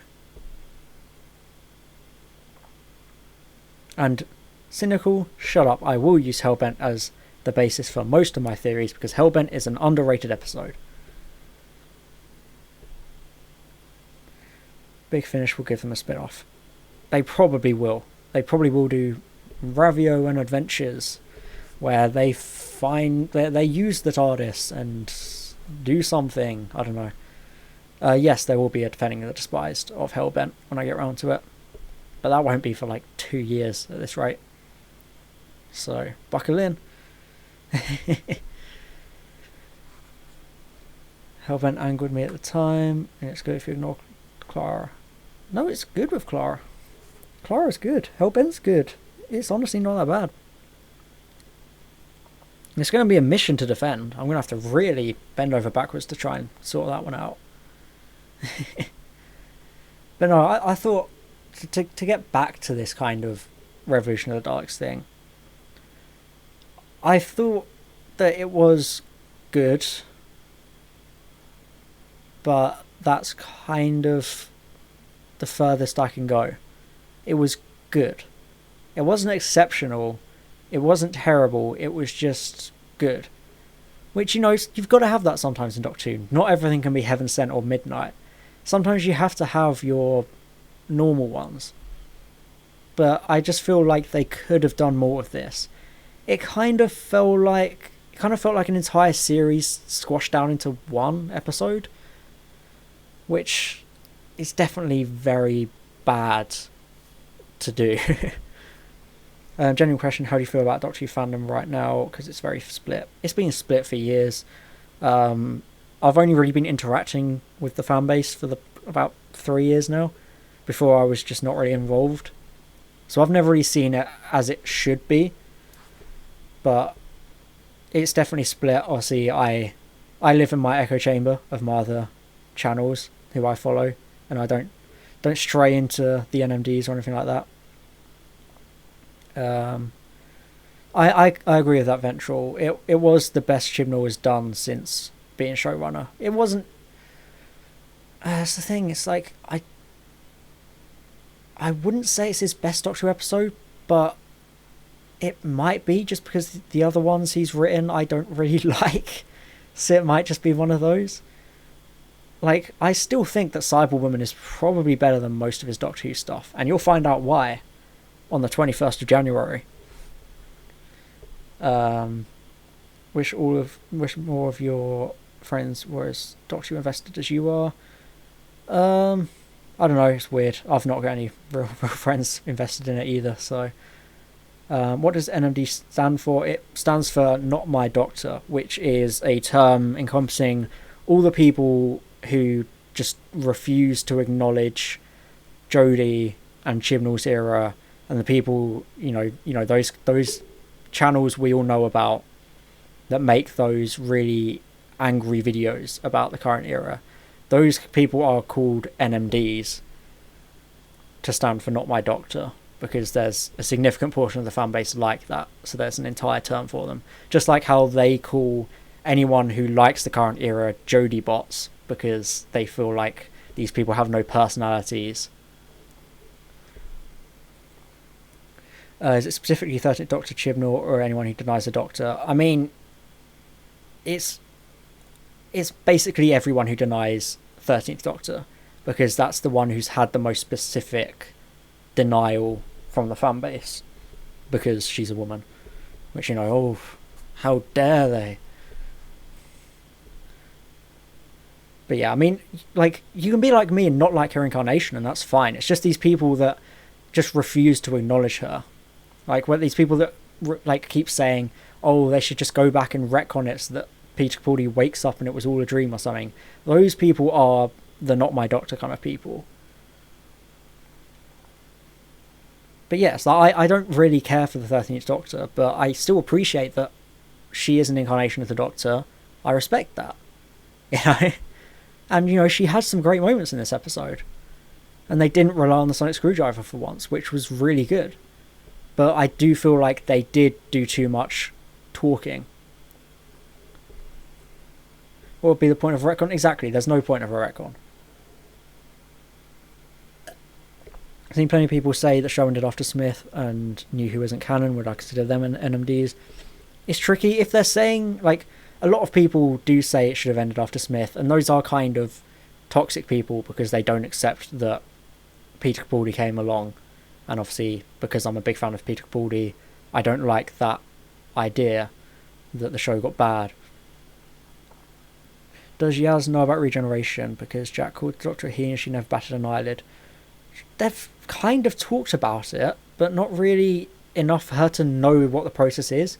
Because in the first episode, she said she was a angry white-haired Scottish man a couple of hours ago, and then they said something in Spyfall about her having an upgrade. And then I guess Captain Jack said it in Fugitive of the Jadoon, but they never outright said why that was, which was kind of weird. So I guess she doesn't quite exactly know what regeneration is. Did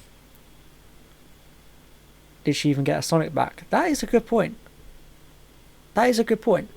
Because she got her clothes back just from being in the TARDIS, but she didn't get anything else back. They just left. Because you would have thought, because that wouldn't be her actual clothes, that would be a replacement set that the TARDIS just had or whatever. Because, you know, for some reason I doubt the Jadoon put her in the prison, dressed her up in her prison clothes, and then teleported her back to the TARDIS, said, hey, put your clothes back in here, and then put her back in the prison ship. So she would have lost her Sonic in that process.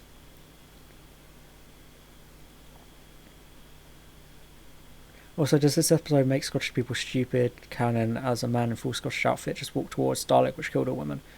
Was that a Scottish person? I thought that was just like Royal Guard kind of garb. I guess maybe Scottish Royal Guard or something. I don't know. It made everyone look stupid in that scene. Everyone was just really stupid. All the crowds were stupid. And yeah, like, the show has always been good for Scottish people. And no, I don't think she did use a Sonic the whole time. I don't think she used it once that entire episode. She was mainly using the TARDIS to do what the Sonic would do. And no, it was never explained how the Jadoon got in the TARDIS. There are definitely a lot of plot holes when you look deeper, but then that goes for most Doctor Who. Kind of like how, when you think about it, everything in the Davies era took place a year after it aired, but then that doesn't line up with everything else. The Doctor has got replacement sonic screwdrivers from the TARDIS before. Yeah, so they'll probably go down that route, but it might be a chance to do a redesign. Okay, but why did it take the TARDIS 4 minutes to get to Osaka? I thought they were flying, not teleporting, but it didn't. The noise phased in.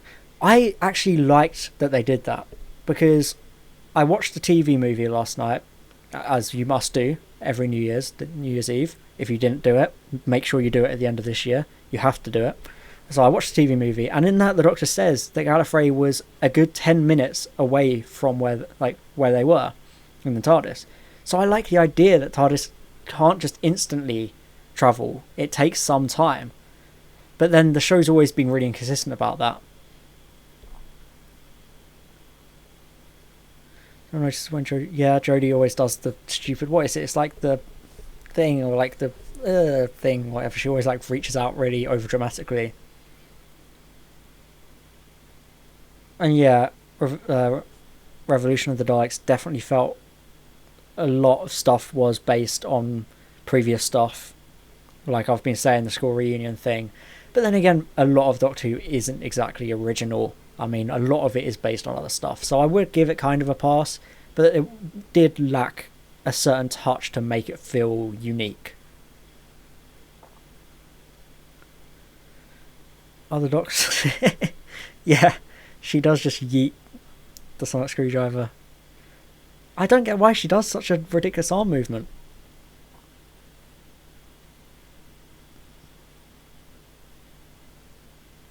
Just so happy to see a Sycorax again. I just want to see him more. I want to see him more as well. I've always had an idea of eventually writing a script of seeing somewhere where the Sycorax live. I guess it would kind of be a cold blood Hungry Earth situation where like humans are mining an asteroid and the Sycorax show up because they live there and they're like, yo, what you doing? That could be an interesting story. Bringing back a companion and not doing the school reunion stuff would be wrong. Yeah, I agree with that. It's hard not to do that. It's kind of like what you have to do with a companion returning. Because they even did it in, was it Death of the Doctor or Death to the Doctor in Sarah Jane Adventures with Jo Grant, where they explored how she felt left behind. So you kind of have to do it because people will always feel left behind. Sycorax are slave traders, right? I think they are. I think that's what they're established as being. I don't think the show ever like properly established it.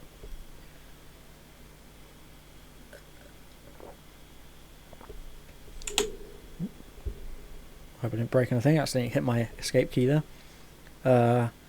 Sad Jodie wasn't impregnated by the Emperor Dalek. Excuse me, Bob Fish? Excuse me?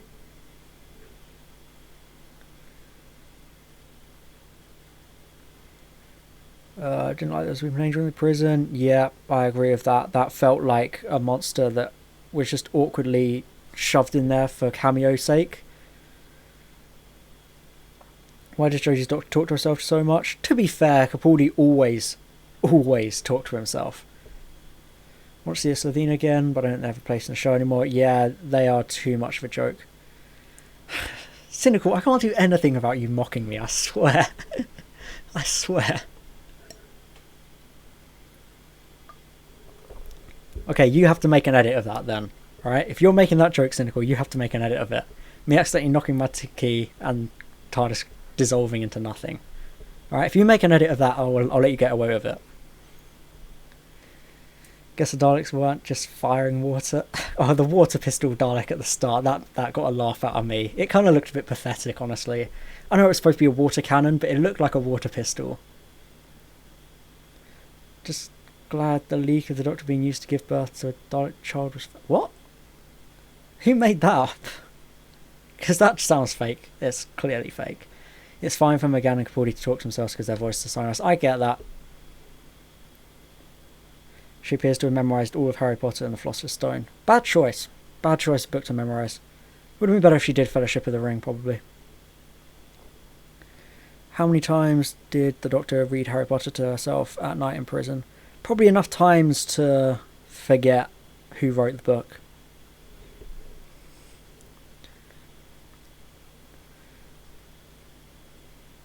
And Jodie's voice isn't really that nice. I guess it's just the accent thing, which people can't control. But I just don't really like her voice when she's talking to herself. But when McGann's doing it, perfection.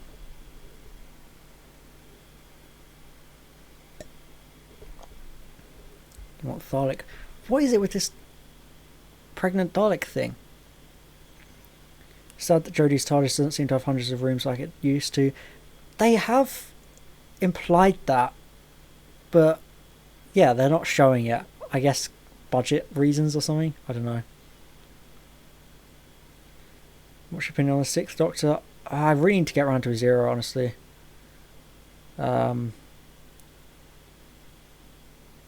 We're so lucky McGann was stuck in audio. Yep. What voice impressions of Doctor Who characters can you do? Exactly 0. I can do 0. I can't do any. And I don't even want to try because it would be too cringe. Break it, kind of. Some of the new Dalek voices sounded weird. No, I thought they sounded fine. The Recon Daleks were obviously... They weren't supposed to be actual Daleks, so their voices are fine. Sorry, I mean the Defense Drone Daleks. The Dalek Mutant on the back sounded fine. Then the SAS Daleks were supposed to be special Daleks, so they sounded fine. So I think the Daleks sounding different was fine. Recon Daleks sound like the Imperial ones. Yeah, I don't know. I like when Daleks sound a little bit different depending on what they are. Jodie's TARDIS doesn't serve any other purpose than to transport the characters from place to place. We barely even see it in episodes. That is true, but to be fair, one of my biggest complaints about Series 11 was that the angles in the TARDIS were so bad. You could not get any good stuff there.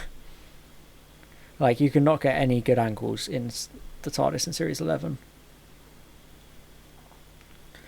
And yeah, I agree, Bomb, about the Clone Factory thing. It just seemed really random that they'd get the Daleks just jumping on Yaz's back just to then get yeeted out. No, Nano Diablo, I'm not going to listen to Doctor and the Pirates. I hate musicals. I absolutely hate musicals with every fibre of my body. How were the defense drones in use? They didn't have mutants in them, remote control. They're being used by AI. They put AI stuff in them. That's how they were being used. If so, what happened to all the squids in Osaka? All the squids teleported into the drone shells and somehow managed to take over their systems and use them. That's kind of what it was. Also, did Jack always love blowing shit up, or is that just a recent thing? That's always been part of the character. He's like I said way back in my Empty Child video, he's essentially like the Doctor if he was an American kind of action hero character.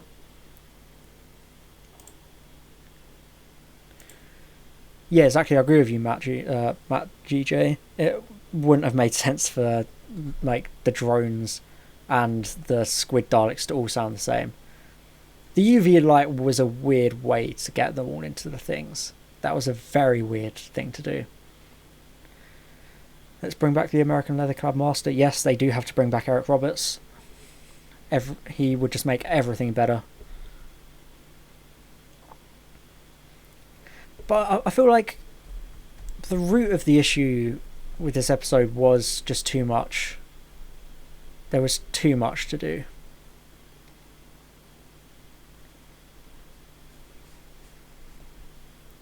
And it also, I guess, it's so hard to explain. I'm really bad at explaining thoughts off the bat. That's why I stick so heavily to scripts. It's so hard for me to kind of explain my thoughts on this. But I just felt like they got away with how many characters we already knew. Daft question, where did you get the 2005 logo for your Series 1 and 2 Blu-rays? I found them on Gallifrey Base. Someone made customs and I just printed them off on photo paper and put them in because I hated the old Classic Who logo they used. Done one Big Finish review video. Questions will be more. I do not plan on making any more Big Finish reviews at the moment, unless this one magically gets to 100,000 views out of nowhere, but I don't see that happening. It's barely even cracked 10k, so I don't plan on doing any more Big Finish because I'm just listening for fun at the moment. So but yeah, I think that Revolution of the Daleks, it could have been an entire series because you have so much stuff happening. How was Chimes of Midnight? I heard you. I love Chimes of Midnight. Oh god, this is just turning into a Q&A. Oh god, it's supposed to be a review and thoughts. The Jodie's Doctor not like listening to Jack. Yeah, I think it was just that she knew the severity of the situation. She knew that there was nothing Jack could do to talk her out of it. Like, she knew that was their only option. So Jack was there being like, oh, we can't do it. But she was like, I've got no choice. Just shut up and let me do it. She didn't want to be faced with that conscience of having to do it. She just wanted to just do it. I did find it weird. I definitely found it very weird that they had her bring an entire Dalek ship to the Earth. It continues that very weird moral development of the character.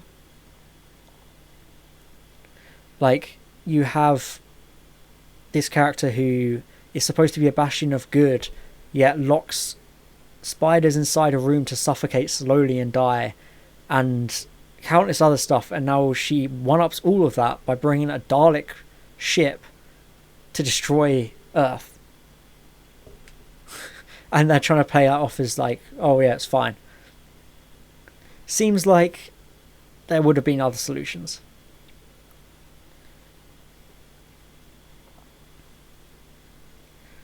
I hope she goes darker. I hope she goes darker as well.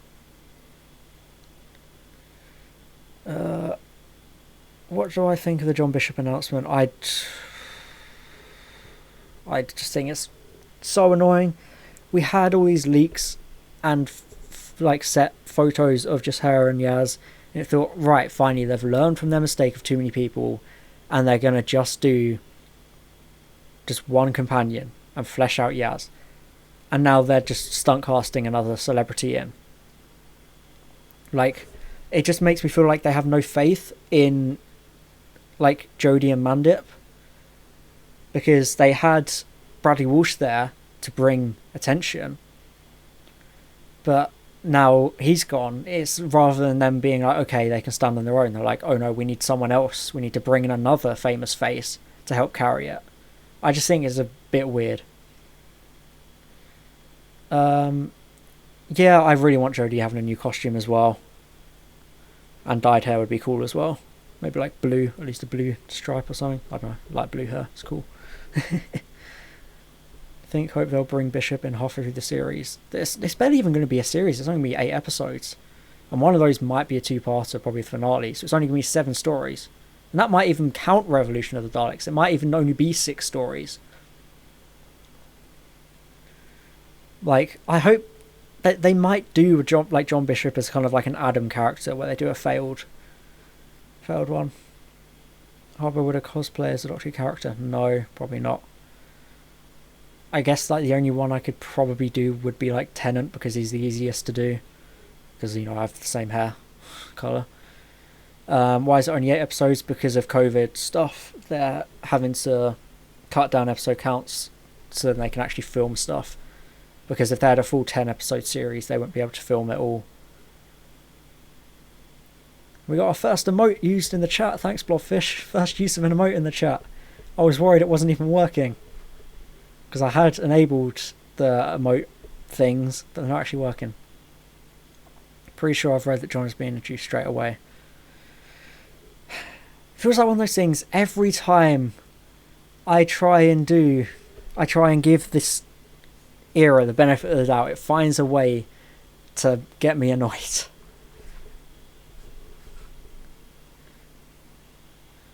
Like, I don't know.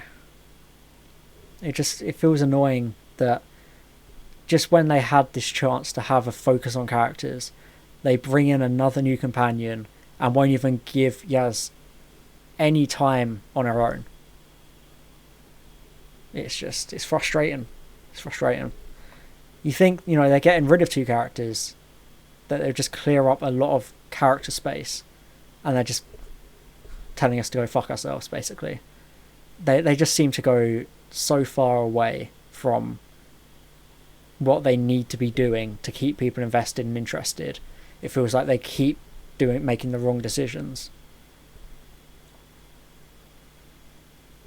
Like, you know, as I've been saying throughout, I will be very interested in seeing what the like viewing figures are like for this, because it could be that this got loads of viewers back, but then you also face the issue of, by the time the show comes back, it will have lost all that momentum. Like, you will have almost an entire year before the show comes back, and by then no one will care about it anymore. It's what happens between series 11 and 12.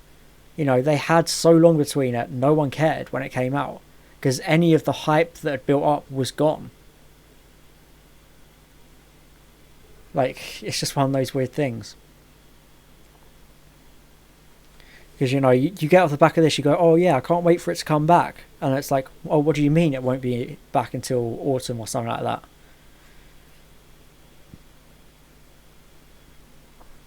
that? Is it true that Weeping Angels and Centaurans are returning for Series 13? It's definitely true for the Centaurans.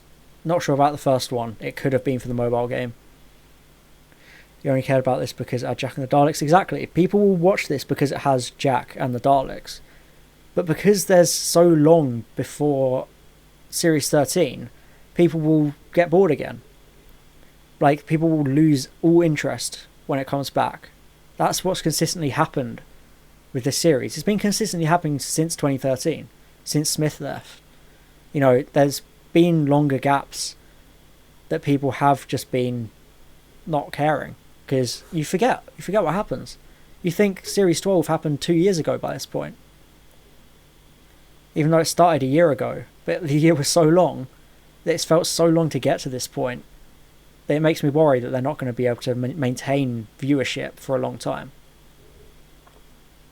Because, you know, with like between 2005 and 2015, you had a series every year, and in the series they didn't have, like in the year where they didn't have a series, they had 4 or 5 specials in the Tenant specials. You know, there was always something to see, but now it's like nothing is really going on in the off time, so it's hard to keep that momentum going. Yes, you know, a good example would be the space in between my Series 3 and Series 4 reviews. You know, people, like, they're getting less viewership because people want the Series 4 reviews. Just like now, no one's going to care about Doctor Who between Revolution of the Daleks and Series 13. It's that same kind of gap where people just want to get to this specific thing. So, yeah, I don't know. It's hard to explain. But it's like, you know, people want to see the show. So when you give them a good episode like this, it renews the faith, but only for a certain amount of time. Because, you know, they marketed this well for once. They marketed this properly. You know, Series 12 had been terribly marketed, and that's why no one watched it. But here, they did actually do good marketing, which it makes me annoyed that, you know, I guess it's not their fault that they couldn't get Series 13 earlier. Like, you know, it was COVID. They were supposed to start filming last year, and they've only been able to do it in like November last year. Like, and now they might have to crack down on filming and not be able to do it again. But yeah, it just feels like interest is going to disappear in this new gap now again. It's happened every time in the Chibnall era. Things are getting less and less views because there's not a consistent release. You know, with Mandalorian, they've been transparent saying, hey, next year, or I guess this year, in December, no Mandalorian, but there will be the Boba Fett show, and then next year you'll get Mandalorian. So people are like, okay, well, I'll just wait for the Boba Fett show, and that'll keep us hyped and tied over. And yeah, I agree, Scorpio. It does seem like they were trying to get Series 13 earlier, but COVID sort of like annoyed to just got in the way. And yeah, that's not their fault. But it's just more of the fact that we have less episodes now, less episodes per series, and less episodes in general, because they're being released so far apart. You'd think that less episodes would mean they'd be able to film more frequently.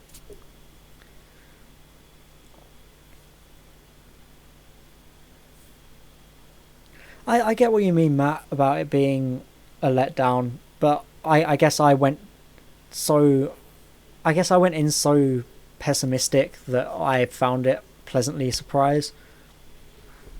Eventual thing that angers me is that because of the Daleks and Jack, people will see boosting figures and views as an excuse not to make him better. That does worry me. That makes me feel like they'll see that, oh, okay, this one worked, fine, just don't change anything. So that worries me as well. Plot hole of Jack and Vortex Manipulator. Yeah, I don't think that river thing is like meant to be Captain Jack for like the River's Vortex Manipulator. It could be, but it could even just be from Captain John for all we know. So, what are my opinions on Time Lord Victorious? I didn't really like pay attention to most of it. I thought that the idea was stupid. Like, the concept is stupid. They're completely overshadowing the current Doctor. I've considered making like a video essay about it, but I don't know. Confused about the beginning when the man got poisoned. What do you mean? I thought that was like obvious that was Robertson's people intercepting it, so they just poisoned him. Remember when Jack's plot was he had his memory stolen from him and it was just never mentioned again? Didn't Big Finish do something about that? Wasn't it in or like the comics? I don't know, it was comics, didn't they? That did comics that explored that. I'm pretty sure, at least. So I remember reading something into that. This episode's viewing figures wouldn't have an effect on the next series. It's already in production. They can change stuff on the fly, though. They apparently filmed some scenes for this quite late on in the year, randomly. They just suddenly brought back some scenes. I don't know. Have we seen the Time Agency since then? We haven't seen the Time Agency at all in the show. There was Captain John and Torchwood, but Big Finish has done some stuff with the Time Agency. They're doing a short trip with the 10th Doctor and the Time Agency, actually. I'm not sure if that's out yet, or if that's still to come out, but that's a thing. And then there's whole comics exploring all the Time Agency and stuff like that. So Captain Jack has been explored very heavily in the expanded media. Like, very heavily. He's one of the most fleshed out characters. Because, not only is there Torchwood, there's also all these comics and stuff.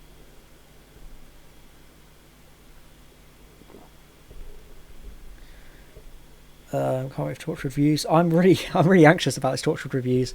I'm hoping they go down well, but they might be very niche. Sad there are any new Who references in this episode. Why wasn't the prison Sharda? Well, I'm glad it wasn't Sharda, because it wouldn't have made any sense for there to be other aliens or for the Jadoon to be involved. So I'm glad that's fine.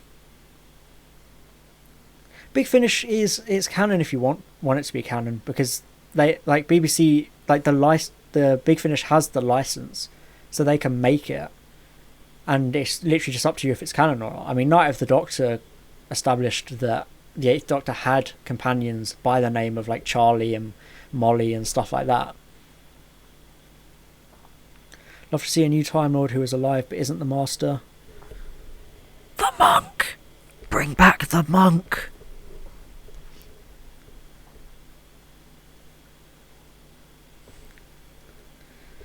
It's definitely difficult to get a hand on all the canon. Not even all the canon, just all the expanded media. I know that there's not really a canon for Doctor Who. It's all headcanon, basically. Literally, all of it is just what you want to be. I mean, yes, I consider most of Big Finish canon, but I don't know.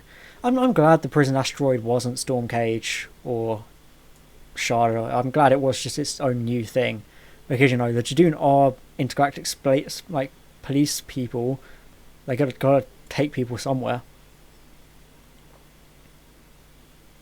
The only canon thing in Doctor Who is Asda and Tesco. Good. So they did bring the monk back in Doom Coalition. I know they brought the monk back plenty of times, but not on the show. I don't even think he's really that interesting of a character, but so much Doctor Who lore that it's definitely overwhelming.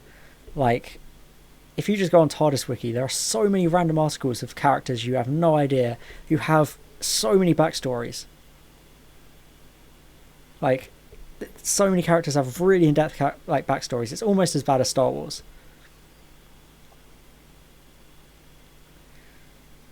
Someone's definitely going to kill me for saying the monk wasn't great, but I don't find Time Lords that interesting. So many Time Lords have just been boring.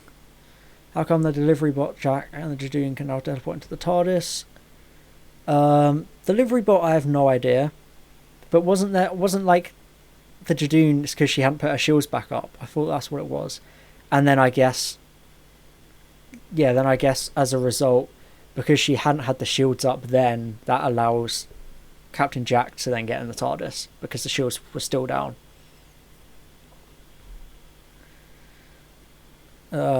Even Wilson has no backstory, the guy killed Rose. Yeah, I mean, what's his name? The conspiracy guy. He even had his own alternate universe self show up in Big Finish. And yeah, I'm pretty sure the conspiracy guy, didn't he met the 12th Doctor and thought was it the Zygons or something, or like the Loch Ness monster or something. It's something really random in comics. Bring back the Dream Lord. I'm glad the Dream Lord isn't coming back anytime soon. It's a pointless. It was a one-off villain. Like Dream Lord wouldn't make sense to bring back because it was a manifestation of the Doctor themselves.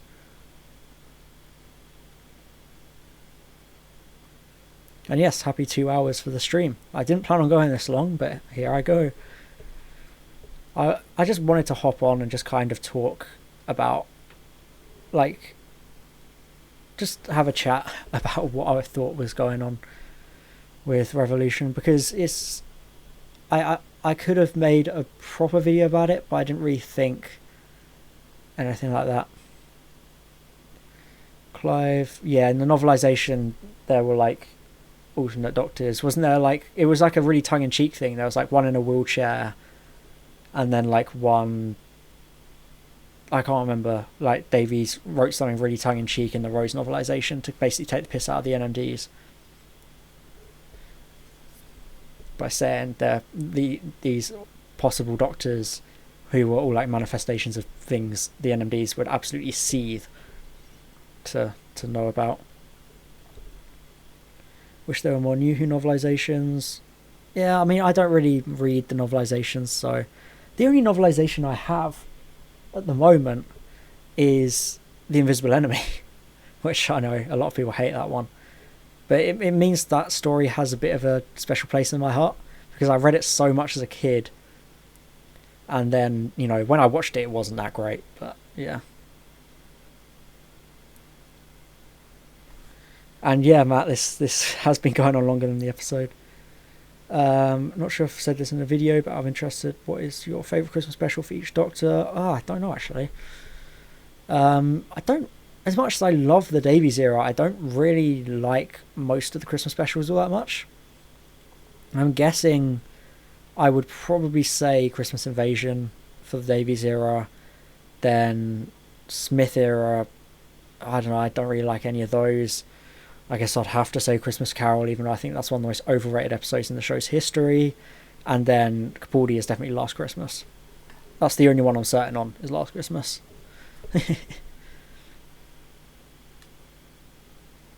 Wish 9 got a Christmas special. Technically he did, if you count Unquiet Dead. I know a lot of people, including Cynical, do.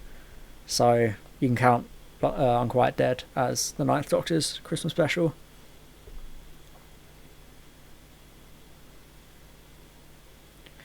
Was this better than a Christmas special? No. I think this was better than Resolution, and possibly that's it. I think maybe that was the only one it was better than. Like, I don't think it outdid any of the previous specials. Maybe it was better than Next Doctor. Maybe.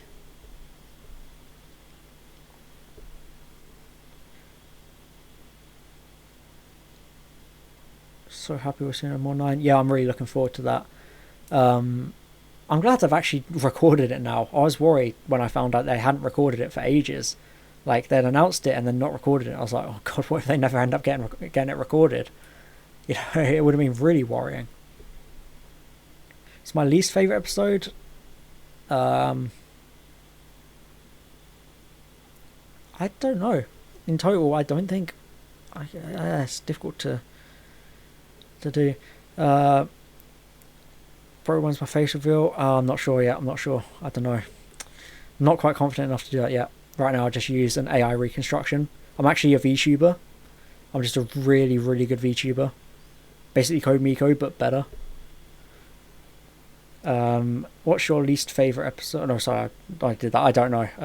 How did I like Jack in this? I thought Captain Jack was good. You could definitely tell Chibnall was comfortable writing the character because he's so used to from Torchwood.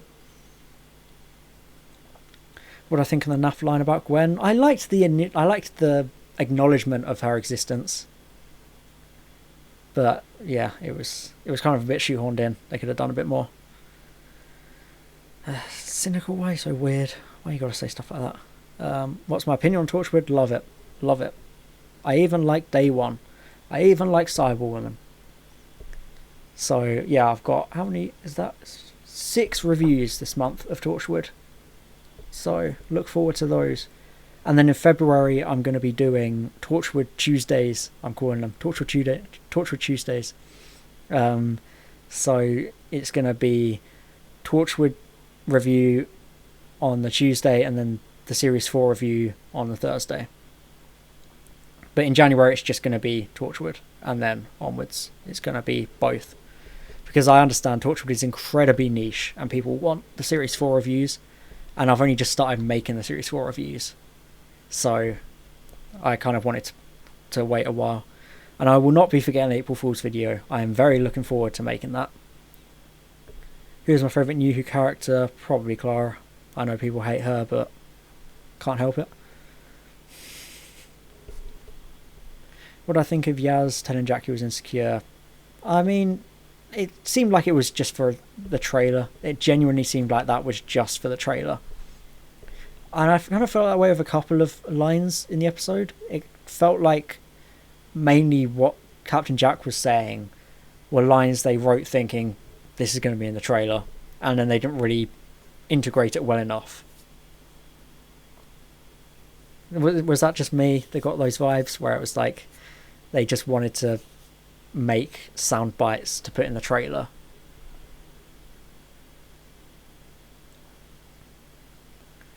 Know that the April Fool's is not a Necromantia one. Carrigan would love to return. I don't think Amy or Rory should return. It's kind of like the Rose thing, where they're locked in this time and place. They shouldn't easily be able to come back. Fool is censored. What do you mean? Cynical. I think that's like a your setting thing. Like, I think you might have to change your Discord, like your Twitch settings, so that's not censored. Is Miracle Day worth watching? I thought Children of Earth was a perfect ending. I would say if you're satisfied with the ending of Children of Earth, don't watch Miracle Day. I like Miracle Day. I think it's very underrated and overly hated. But if you wanted a good wrap up to the show, leave it at Children of Earth, because Miracle Day leaves it on a massive cliffhanger. So it makes it not as satisfying compared to Children of Earth. How did you feel about the Doctor being fine rewriting the timeline in this episode? Yeah, that was a weird line. She didn't show any apprehension to that. I guess it kind of showed her desperation to do it. But then she was kind of already defeated by the idea. She was kind of like, I'm not going to do it. I just want to say maybe I can do it. I'm sad that Walt Shipman will showrunner. If Jack returns, it will never be a surprise. It's the BBC will force it in our faces. Possibly. They kept his fugitive return very well. They kept that a good secret. Here they kind of needed it because they realised they had nothing to market, and they realised that it was going to be impossible to keep John Barrowman's mouth shut, because we all know how he loves to blab. So I don't think it's as much the BBC's fault of forcing it in your face. It's more of John Barrowman's massive ego. Still angry with the John Sim reveal. Yeah, wasn't that because it got leaked or something? So they just decided to just say, yeah, okay, it's happening. Is that what it was? I'm pretty sure, because I wasn't really engaging with the fan base at that point. I was still just a casual viewer.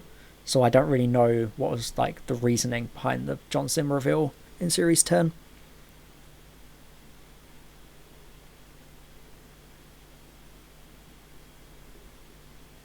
What's my least favourite one-off companion and why? No idea. And yeah, I definitely agree with that bomb. John Barrowman just refuses to let Captain Jack just go. He's so reliant on the character. And I guess it kind of makes sense because that's what he's known for, so it's hard to just leave that. And yeah, Moffat wanted to bring him back, but he threw such a fit in the press, claiming to be like a victim of Moffat not wanting to bring him back or something like that, and it definitely soured me on the idea of the character returning, because it made me kind of feel like John Barrowman got what he wanted by kicking and screaming. Least favourite not one-off companion. I mean, there's like Dodo and stuff like that. Don't like them. What's one character I would want to return? Definitely Martha. Because she's the one that could. Tend to dispute a lot of these bullshit rumours, but Jenny was expecting for Jack to become a companion for Series 13. Yeah. Unless all the rumours got the wrong John. Because it was actually John Bishop. BBC don't even really focus on Jodie much. Trey's all implied she was a minor character in this episode, which is entirely wrong. Yeah, that's one thing. Like, the whole tagline was the thing of what was it? It was, how do you stop a Dalek without the Doctor? And they didn't even get the chance to. She just showed up straight away. Why would you do that? Why would you not show them at least trying first? They had one scene of trying to do it. One scene, that was all.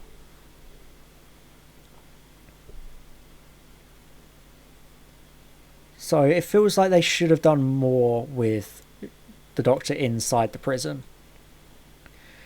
10 said multiple times he wants to return when possible, but 11 isn't too sure if he would return if offered a chance to. I don't know. I think Tennant's happy just to do Big Finish. Honestly. I feel like he would want to appear on the show, but I also get the vibes that he wouldn't want to overshadow his successor. I think it was fine to do it with Day of the Doctor because Smith was already so popular. But if he showed up in Jodie's era, then he would just completely overshadow her. I definitely agree with that, Blobfish. It does seem like they're focusing on other more familiar aspects. I think David is starting to get too old to keep up Tennant's appearance. Well, they've always been able to explain why. I mean, just look at Captain Jack. He looked really old in this episode. He was fine. I think David Tennant's fine. I think, if anything, they could always have him be the Meta Crisis Doctor when they bring him back. Because they've always got that. Or you just do something like you did with Davison and just say, hey, he's time vortex is going funny. Don't think Tennant's hair is up to it anymore. That's a good point. He probably can't put as much hair gel in. He's 50. David Tennant's 50. Is that true? He does not look it. Is that seriously true? Oh my god, you're right. Yeah, he does not look it. Man still looks like he could show up and be the Doctor. I mean, you even say Peter Davison. It's like, I'd say the biggest example of like people being able to get away with it is Patrick Troughton in Two Doctors. He refused to wear like a wig, so he just has this really grey hair, and it's like no one cared. You don't care like about that stuff. It's like Smith and Tennant are probably the easiest to bring back because Smith has that massive Trenzalore gap, and then Tennant has the Meta Crisis Doctor, so they're the easiest two to bring back without worrying about their age. And yeah, Paul McGann can always come back as well, but then I guess he never ages, so that makes sense.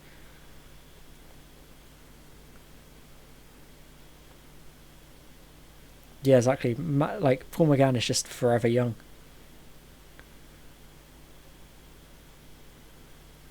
How about 9? 9 is difficult to bring back. Even if he was open to come back, it would be hard to make him look like he was at the time, because you have such a short span with him that you can't really give him a time period, unless I guess you say he shows up just before he regenerates, you know, and Rose is asleep. It's like, oh, I'm just about to regenerate, my face is all goofy. But yeah, I don't know. He's a difficult one because there's such a short span with him. There's no real huge gaps where you can do anything. Strange that McGann is older than Bradley Walsh. That is strange. Do I reckon Harbo could come back? No, I know. I look 50 at the moment. So introducing this in episode 1 leaves him to regenerate for a while. Yeah, but like the problem with that like series one episode 1 thing is he wouldn't be able to look older and then magically look younger for series 1, so it would be harder for them to sort stuff out like that. I don't know, it's difficult to kind of it's the biggest curse and benefit of a show like this.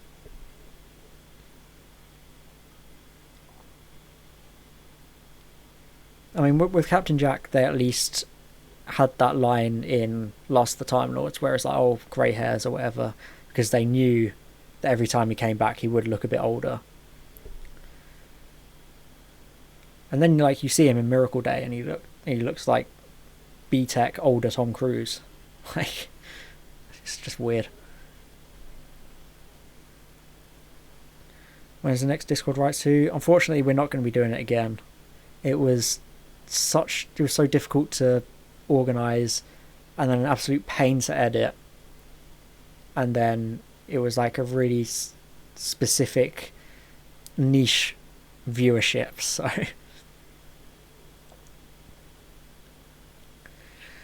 oh, Cynical Who, of course, there's a Big Finish thing. Who's my Doctor? What kind of my Doctor is Tennant. He's the one I properly grew up with because I was just a bit too young to truly sort of enjoy series 1. And then my favourite is Capaldi, but McGann is still up there. I mean, audio form they're already doing Eccleston stuff in audio form, so McGann and Eccleston TV series. Oh yeah, what if they did that? What if they did both of them at once? Just knock two birds with one stone. Can we get Discord for showrunner? You can try. It would be an absolute chaos. If my Discord like actually show ran Doctor Who, it would get cancelled within the first 5 minutes of filming.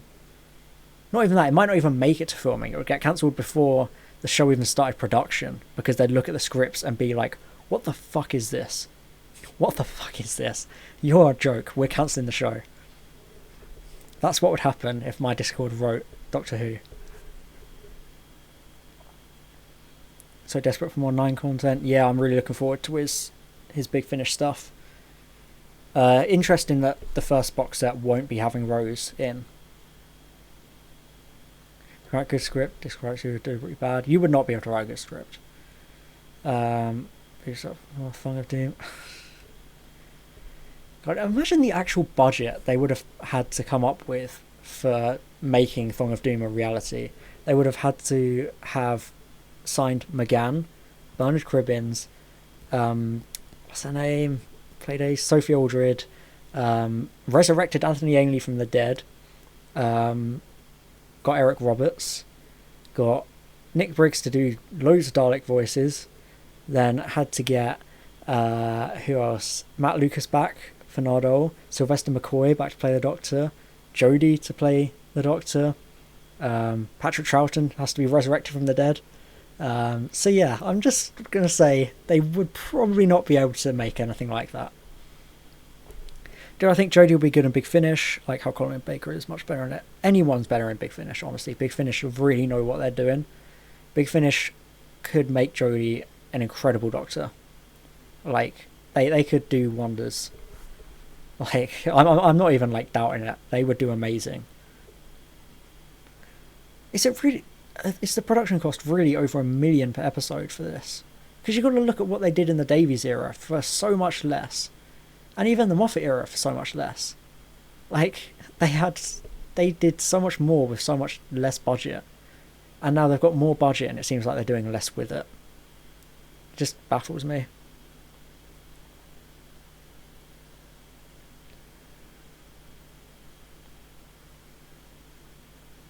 Been over 1 million per episode since about 2015. So why do the Capaldi era ones look like they're worth the price and these ones don't? Like, you look at stuff like Heaven Sent and it's directed perfectly. Like, you can really tell where the money has gone and it's all done really well.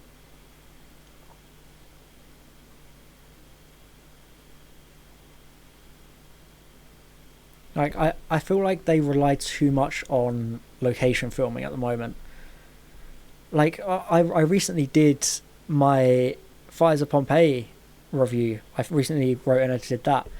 And that was the first time the modern show had properly gone abroad to film. Like, it took them 4 years. You know, they only sent a skeleton crew out to America to film, like, pick-up stuff. Yeah, I saw Man United result. Joint top of the league. That's $700,000 for an episode. That, I mean, I know most of that goes to each of the new sets, but it just seems like they're losing stuff now. Like, you see the wonders they did in series 1 to 4 without going abroad too much, and now they're going abroad twice, 3 times a series. Keep in mind, with next season having 8 episodes, that's a big budget per episode. It won't be. They'll cut the episode budget. If less episodes, less budget. That's how these things work. They won't give them the same level of budget. What they'll do is say, you're only making 8 episodes. Yeah, I know exactly what's going to happen. They're going to make 8 episodes on a shoestring budget, and then the BBC are going to turn around and say, hey, you can have 10 episodes, but make them with the same budget as 8 episodes. It happened in Classic Who. I can't remember what season it was, but they commissioned, I think it was 2 extra serials. I think it was season 12, they had less episodes, so they made the really good ones like Genesis and stuff, and the BBC saw how good that went and said, okay, for season 13, make more for less.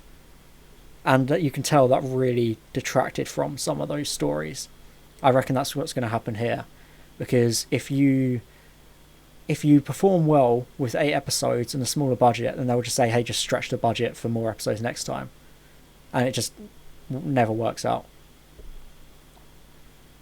Because what was it? It was season 12 it was supposed to have Terror of the Zygons at the end of season 12, but then they changed it to season 13 and then fucked around with the budget to make it really difficult. I just hate that Jodie's touching tourists at the back of the police box. Yeah, I've always hated that doorway. It just seems like a good excuse for them to not worry about doing too much green screening for exterior shots, because now they don't have to worry about it clearly being a police box. But you know, if the story's good enough, you don't have to worry about that. I think it was... There's a couple of episodes in the Davies era. I think one of them is in End of Time, where Wilf either goes in or comes out of the TARDIS, and you can see the inside wall of the box. And then, but like, you don't care because you're invested in the episode. You don't care that you can see the side of the box. Like, I don't know. It's just one of those things where you don't mind if it's a good story, but now it seems like they're overcompensating for that.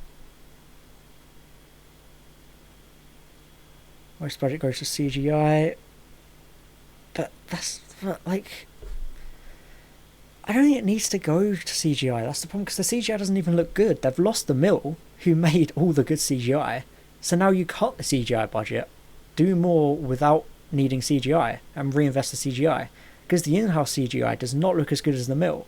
You can see it in series 12, because the mill left. I think it was after Orphan 55. I think that was the last one the mill worked on, or it might have even been Spyfall. It was early on that the last episode the mill worked on was in series 12, and now they're not using the mill, and you can really tell. So here you think about the budget. I don't know who sorts out the budget with this series, but you've got to make it count. You know, I hate to always big up the Davies era, but you see what series 1, they never expected that to work. They had a tiny budget. They had such a small budget for series 1. Like, and they made it work so well. Like, yes, the consequence was no alien planets and reuse of sets, but the stories were good. Like, you know, I just feel like they need to make the budget count more. The cameras are supposed to be better, but the directing is worse. And yeah, I don't know. It seems like there's serious budgeting issues at the moment.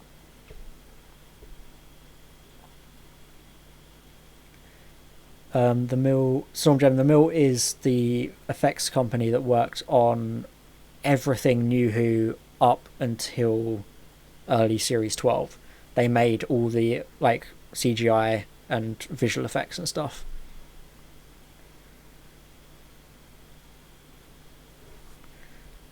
And yeah, Orphan 55 did have a weird furry.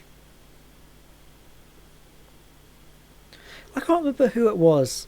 I think it might have been on like the Nerdcubed Doctor Who podcast thing when Orphan 55 came out. They suggested that you should have had that hyphen person essentially be like a knockoff, like Witch Doctor version of the Sisters of Plenitude. So you have these like worldwide cat doctors, and then you say, hey, well, this is someone who knows these people don't know what they're supposed to look like, so they're just pretending to be one. Like, that could have been a good direction to go if they can't get a good cat person design. Chibnall was asked for a larger budget, but BC has been a funding crisis for a long time. But then it kind of comes down to whoever's in charge of the production. Obviously, Chibnall has no control over the budget. Well, I mean, I guess he has a vague control, but he doesn't have a direct control because that's all producer stuff. So whoever's producing and doing the budgeting probably needs to do like a better job of it, because as I've been saying, you know, there's been better stuff made for a smaller budget. You know, you want it to be good. You don't want it to be expensive. You don't want it to be expensive crap, which is what series 11 and 12 are mostly. Expensive crap. Didn't Torchwood have lower budget? Yeah, Torchwood had a tiny budget. Torchwood had like nothing. Torchwood had nothing to work with. This isn't about Revolution of the Daleks, and it kind of is. It's more like the general stuff. Like, you could see flimsy CGI here every now and then. You could really see the effects of not having the mill involved and the lower budget.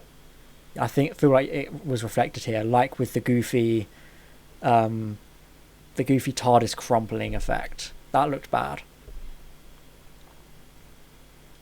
Dwindling viewership with low episode count will lead to a funding reduce.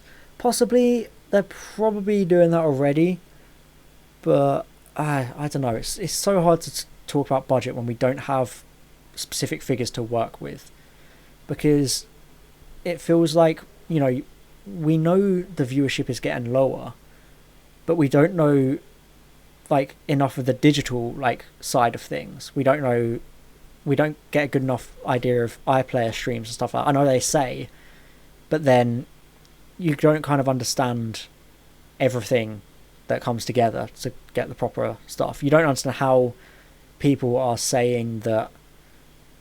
It's hard to say. It's hard for me to put into words what I'm trying to say. When's the first Torchwood review coming out? Thursday the 7th. That was Everything Changes. And then day one is the 12th, Ghost Machine the 14th, Cyberwoman the 21st, Small Worlds 26th, and then Countryside the 28th. Which is a busy month. Lower budget Doctor Who is definitely more creative. Like, you see episodes like Midnight and Blink that were made on the cheap, and they're some of the best episodes of the Davies era.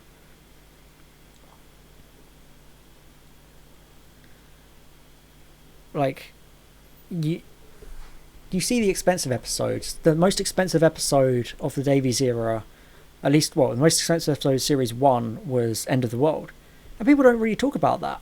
People don't care much about that episode because it was all show.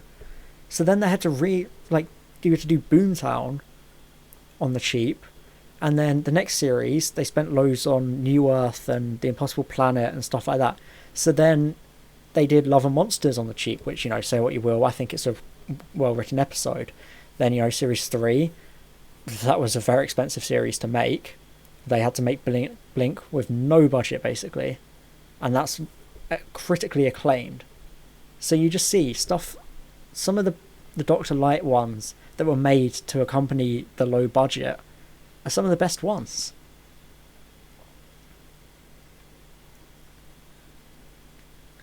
Did you know they actually filmed all of Boomtown on Tuesday, same week they had on Saturday? No, they did not. Can we give Jim Moore £5 a shoebox and see what he makes? I honestly don't think he'd be able to make anything. I feel like Chibnall is a writer who overestimates the budget he has.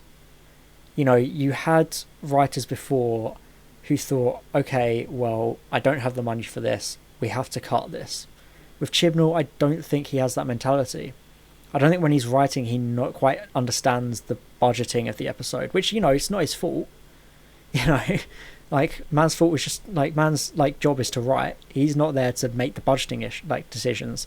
But when you're a writer, you kind of have to think about how your episode will look. It's why I don't like most Doctor Who fan films, because they write outside the bounds of what they can do. You know, they think, oh, I'm going to have this big, crazy set piece. And, you know, on paper it's great, but then you can't actually do anything, and it doesn't look good. So I feel like Chibnall has that same mentality when he thinks, oh, I'm going to do this crazy set piece where the Daleks do all this. And then by the time it gets through the writing stages and everything, it doesn't really, you know, it doesn't really get to translate through. You see, like, he does wonders when he, does focus on the little budget he has. You know, again, I know people hate Cyberwoman, but the actual writing of that episode is really good. And that's the cheapest episode of Torchwood, because that's entirely in the base. That was their like, Boomtown, essentially. We don't have any money left, we have an episode to fill. So that's a good episode, and it's written by Chibnall. And yeah, I do think the directors and script editors need to have more of an impact here. Because Chibnall, I don't think he's working within his bounds. I think he's a bit too ambitious in all the wrong reasons. You get Davies and Moffat who were ambitious and made it work with what they had. Like, they had all these crazy ideas, but they knew their limits. They still knew what they could and couldn't pull off visually. So they cut so much stuff that would have been great, but they knew they had to cut it because it just wouldn't have looked good. With the Chibnall era, the reason I think so many scripts feel unfinished is because they're not cutting out the stuff they need to cut out. Like, you have massive sequences that I read about when I'm researching stuff. In Planet of the Ood was supposed to have an extended sequence with the Doctor in ice caves looking for the Ood brain. That sounds great. That would have been incredible. But, you know, timing and budget, they wouldn't have been able to do it. So they cut it. And, you know, it shows that they just need to cut some stuff sometimes to preserve the better product overall. I'd like to see more from Alderton, McTighe and Shine James. Which one did Alderton do? I know McTighe wrote Kablam, which was good. Can't remember what Charlene James wrote. But I feel like those names are ones I also find alright. Alderton wrote Villa of Diodati, didn't she? That was a good one. Apparently she's being, like, groomed to be, like, a head writer kind of position. What's my favourite steelbook design? Possibly Series 9, but that might just be because it's literally the holy grail of Doctor Who merchandise for me. It's literally like £1,000. It's impossible to get. This is now 2 times as long as the normal episode. Oh, this. Oh, sorry, I thought this stream is so much longer than the actual episode. Refusing to do blah blah blah. To be fair, I don't think Chibnall. I don't think Chibnall's at fault for not wanting to write Capaldi's Regen. You shouldn't feel forced to write for the Doctor you haven't written for, just to then start your own era. It's good for that showrunner who created that Doctor to be able to be the one in charge of saying goodbye to the character. You know, you see it with Moffat being able to say goodbye to his Doctors and Davies being able to say goodbye to End of Time. So you have these, like, it's like saying goodbye to a child. This is something you've created from the ground up and written for years. You should be able to be allowed to say goodbye to it. And then if you're the one coming in, you shouldn't feel like you're being forced to take over, like, because you won't nail the landing. So I find it fine that Chibnall didn't write Capaldi's last episode, because he shouldn't have felt necessary to do it. Oh, okay, sorry, I just went on this huge tangent and I didn't even understand the question. Okay. Yeah, I understand the Chibnall thing, but then again, it kind of comes down to the same thing, where he would only have been, it would be a twin dilemma situation. Jodie and Chibnall would have had one chance to make an impact and then have to wait months to a year to then actually show what they wanted to do. That's not good from a creative standpoint, because you lose basically everyone straight away. That's like if the Woman Who Fell to Earth aired at Christmas 2017 and then the rest of the series aired in October 2018, it would have got no viewership, because people would have seen what it was about, thought, okay, that's cool, and then they wouldn't have been around for the rest of the series. The reason they were around for the rest of the series is because it was happening. It was a series. If you write like one episode, like, so few Doctors are able to land it with one episode. So few Doctors, so few writers, so few Doctors. You had it with 11th Hour, but that was basically it for the modern era. Like, you know, Christmas Invasion, people don't really like that episode. People hate on how the Doctor was presented in that. So it's difficult to introduce a Doctor and a new writer in an episode and then leave it for ages, because you need to follow through immediately and keep going while there's the momentum. And yeah, I know 11th Hour wasn't Matt's first time playing a Doctor. I just mean from, like, if 11th Hour was a Christmas special and then the rest of Series 5 happened months later, I still don't even think that would have kept the series getting as much viewership, because it's like the same Revolution of the Daleks. You go, okay, cool, I want more, and then you don't get more. So you kind of think, okay, what's the point? You know what I mean?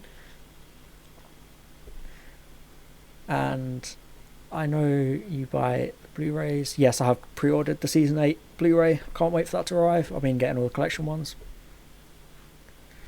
Around Season 14, and so far the classic Doctors have all been established well in their first story. I don't really think so, honestly. Like, you see, Unearthly Child is not a really great story. Power of the Daleks, okay, that's a good one. It's mostly missing, so we can't really judge it. Then Spearhead in Space isn't really that great. Robot isn't really that great or memorable. And then Castrofalva, it's okay. It was always hard to follow. And then you get Twin Dilemma, disaster, and Time of the Rani, disaster. It's so hard to establish yourself so suddenly. Would I like a longer series with a longer gap, or shorter series with shorter gaps?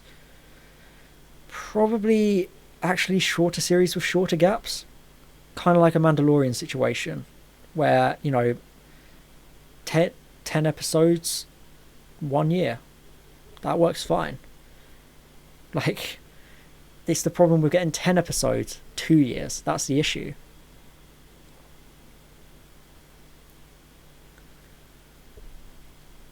But yeah, it's tough. It's weird. I think there is a definite issue with the release structure of all of this under the Chibnall era. I understand they were trying to fix that. They really were. They were trying to fix it.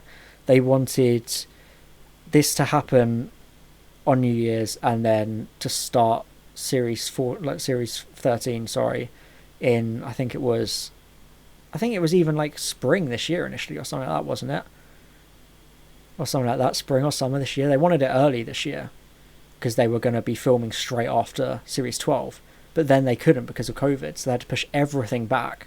And now they have this huge gap again. What do you think the fact Moffat and Davies could do 12 episodes in a year, Chibnall can only do 10? Is that a sign of weak management? No. Davies has actually said, I think it was in his book, The Writer's Tale, that show running, like doing a series every year and the spin-offs, destroyed him.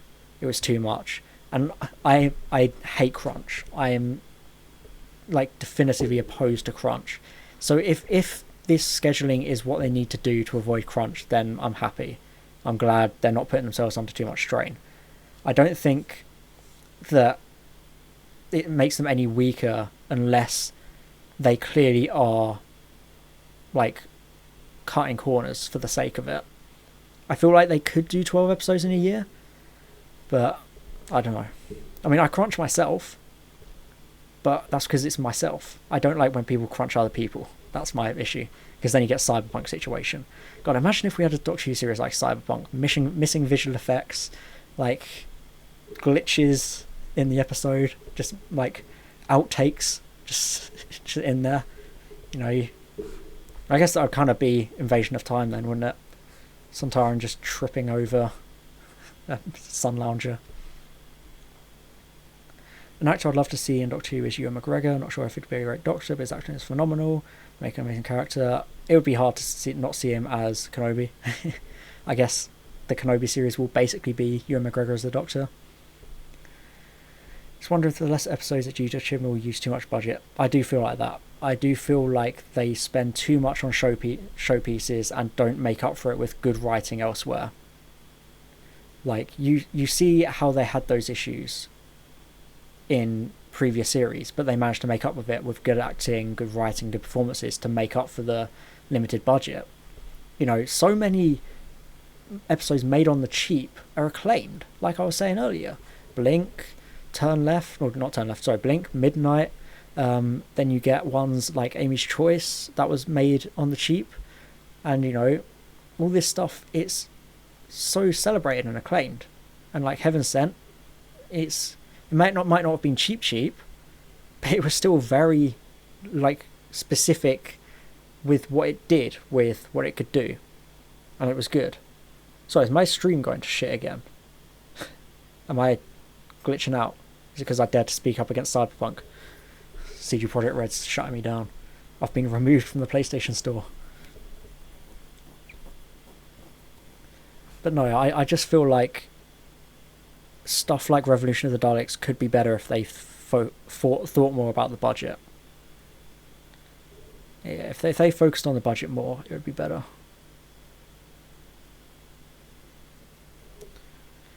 Glitching out slightly, but it's passed. Oh, glitching out again. I might have to call it quits in a bit. My VTuber thing isn't working. I'm all breaking up.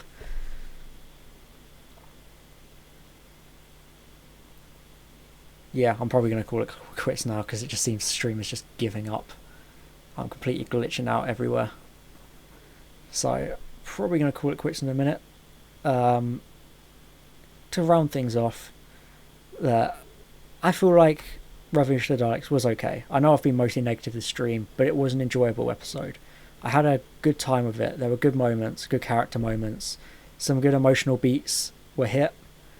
Mainly John Barrowman carried it because he always does well as Captain Jack. I don't think they used him too much as a crutch, but I feel like there were some very prominent issues that have been appearing in the Chibnall era that showed up again. So hopefully, since they've had time, because this was filmed and sorted out straight after Series 12, it was filmed alongside Series 12, they couldn't really course correct anything. But now, hopefully, because of COVID, they've had time to rewrite scripts and kind of accommodated for some of the issues and maybe thought a bit more about how they're using their budget. So that's my hope going forward. I'm cautiously optimistic. I was worried going in, thinking this was going to be awful, but I had a good time, and I feel like they could do better from here. But my main issue going forward is now this John Bishop news, because I was just hoping they would have Yaz and the Doctor to properly focus on her, but now it seems like they're overshadowing her again by a funny, famous comedian, just like Bradley Walsh, which it feels like exactly what they just had. Because, let's face it, Ryan wasn't enough of a presence to really be a third person. So it was essentially just Yaz and Graham. and Yaz was barely there because Graham overshadowed her. So yeah, not looking forward to the John Bishop stuff, but I'm looking forward to Series 13 now. I hope they can do it good, because this showed some good stuff going on. But yeah, answering someone's question earlier, Bomb Explode Jr., this is the first time I've streamed on Twitch, and I'm hoping to stream more often. I've got something in the works for next week. I'm just getting some more people together before we can confirm that and announce it. But there will be another stream next week, and maybe some more after that, depending on time. But I'm hoping to stream more often now on Twitch. I didn't really like doing it on YouTube because I found that it like hurt my analytics when I streamed, so it kind of seemed to be difficult. So yeah, I'm going to be doing more Twitch, so hopefully that goes well. And yeah, thanks for tuning in. I might talk about Revolution of the Daleks a bit more at another point. Don't know yet. Might need it time to mellow. Maybe another stream when I check on when they release the, whatever they call it, the viewership. And I'd love some bits, but I don't think I can get them. I think you have to be affiliate to get them, don't you? I'm not affiliate yet. I've still got to stream way more for that. But yeah, thank you everyone who tuned in. Thank you for all the people who followed me. It means a lot. And yeah, I'll see you next week. Hopefully, fingers crossed, for something big. So look forward to following me on Twitter if you want to see that announcement. I think everyone's going to enjoy it. Hopefully. But yeah, thank you. Now, how do I stop this?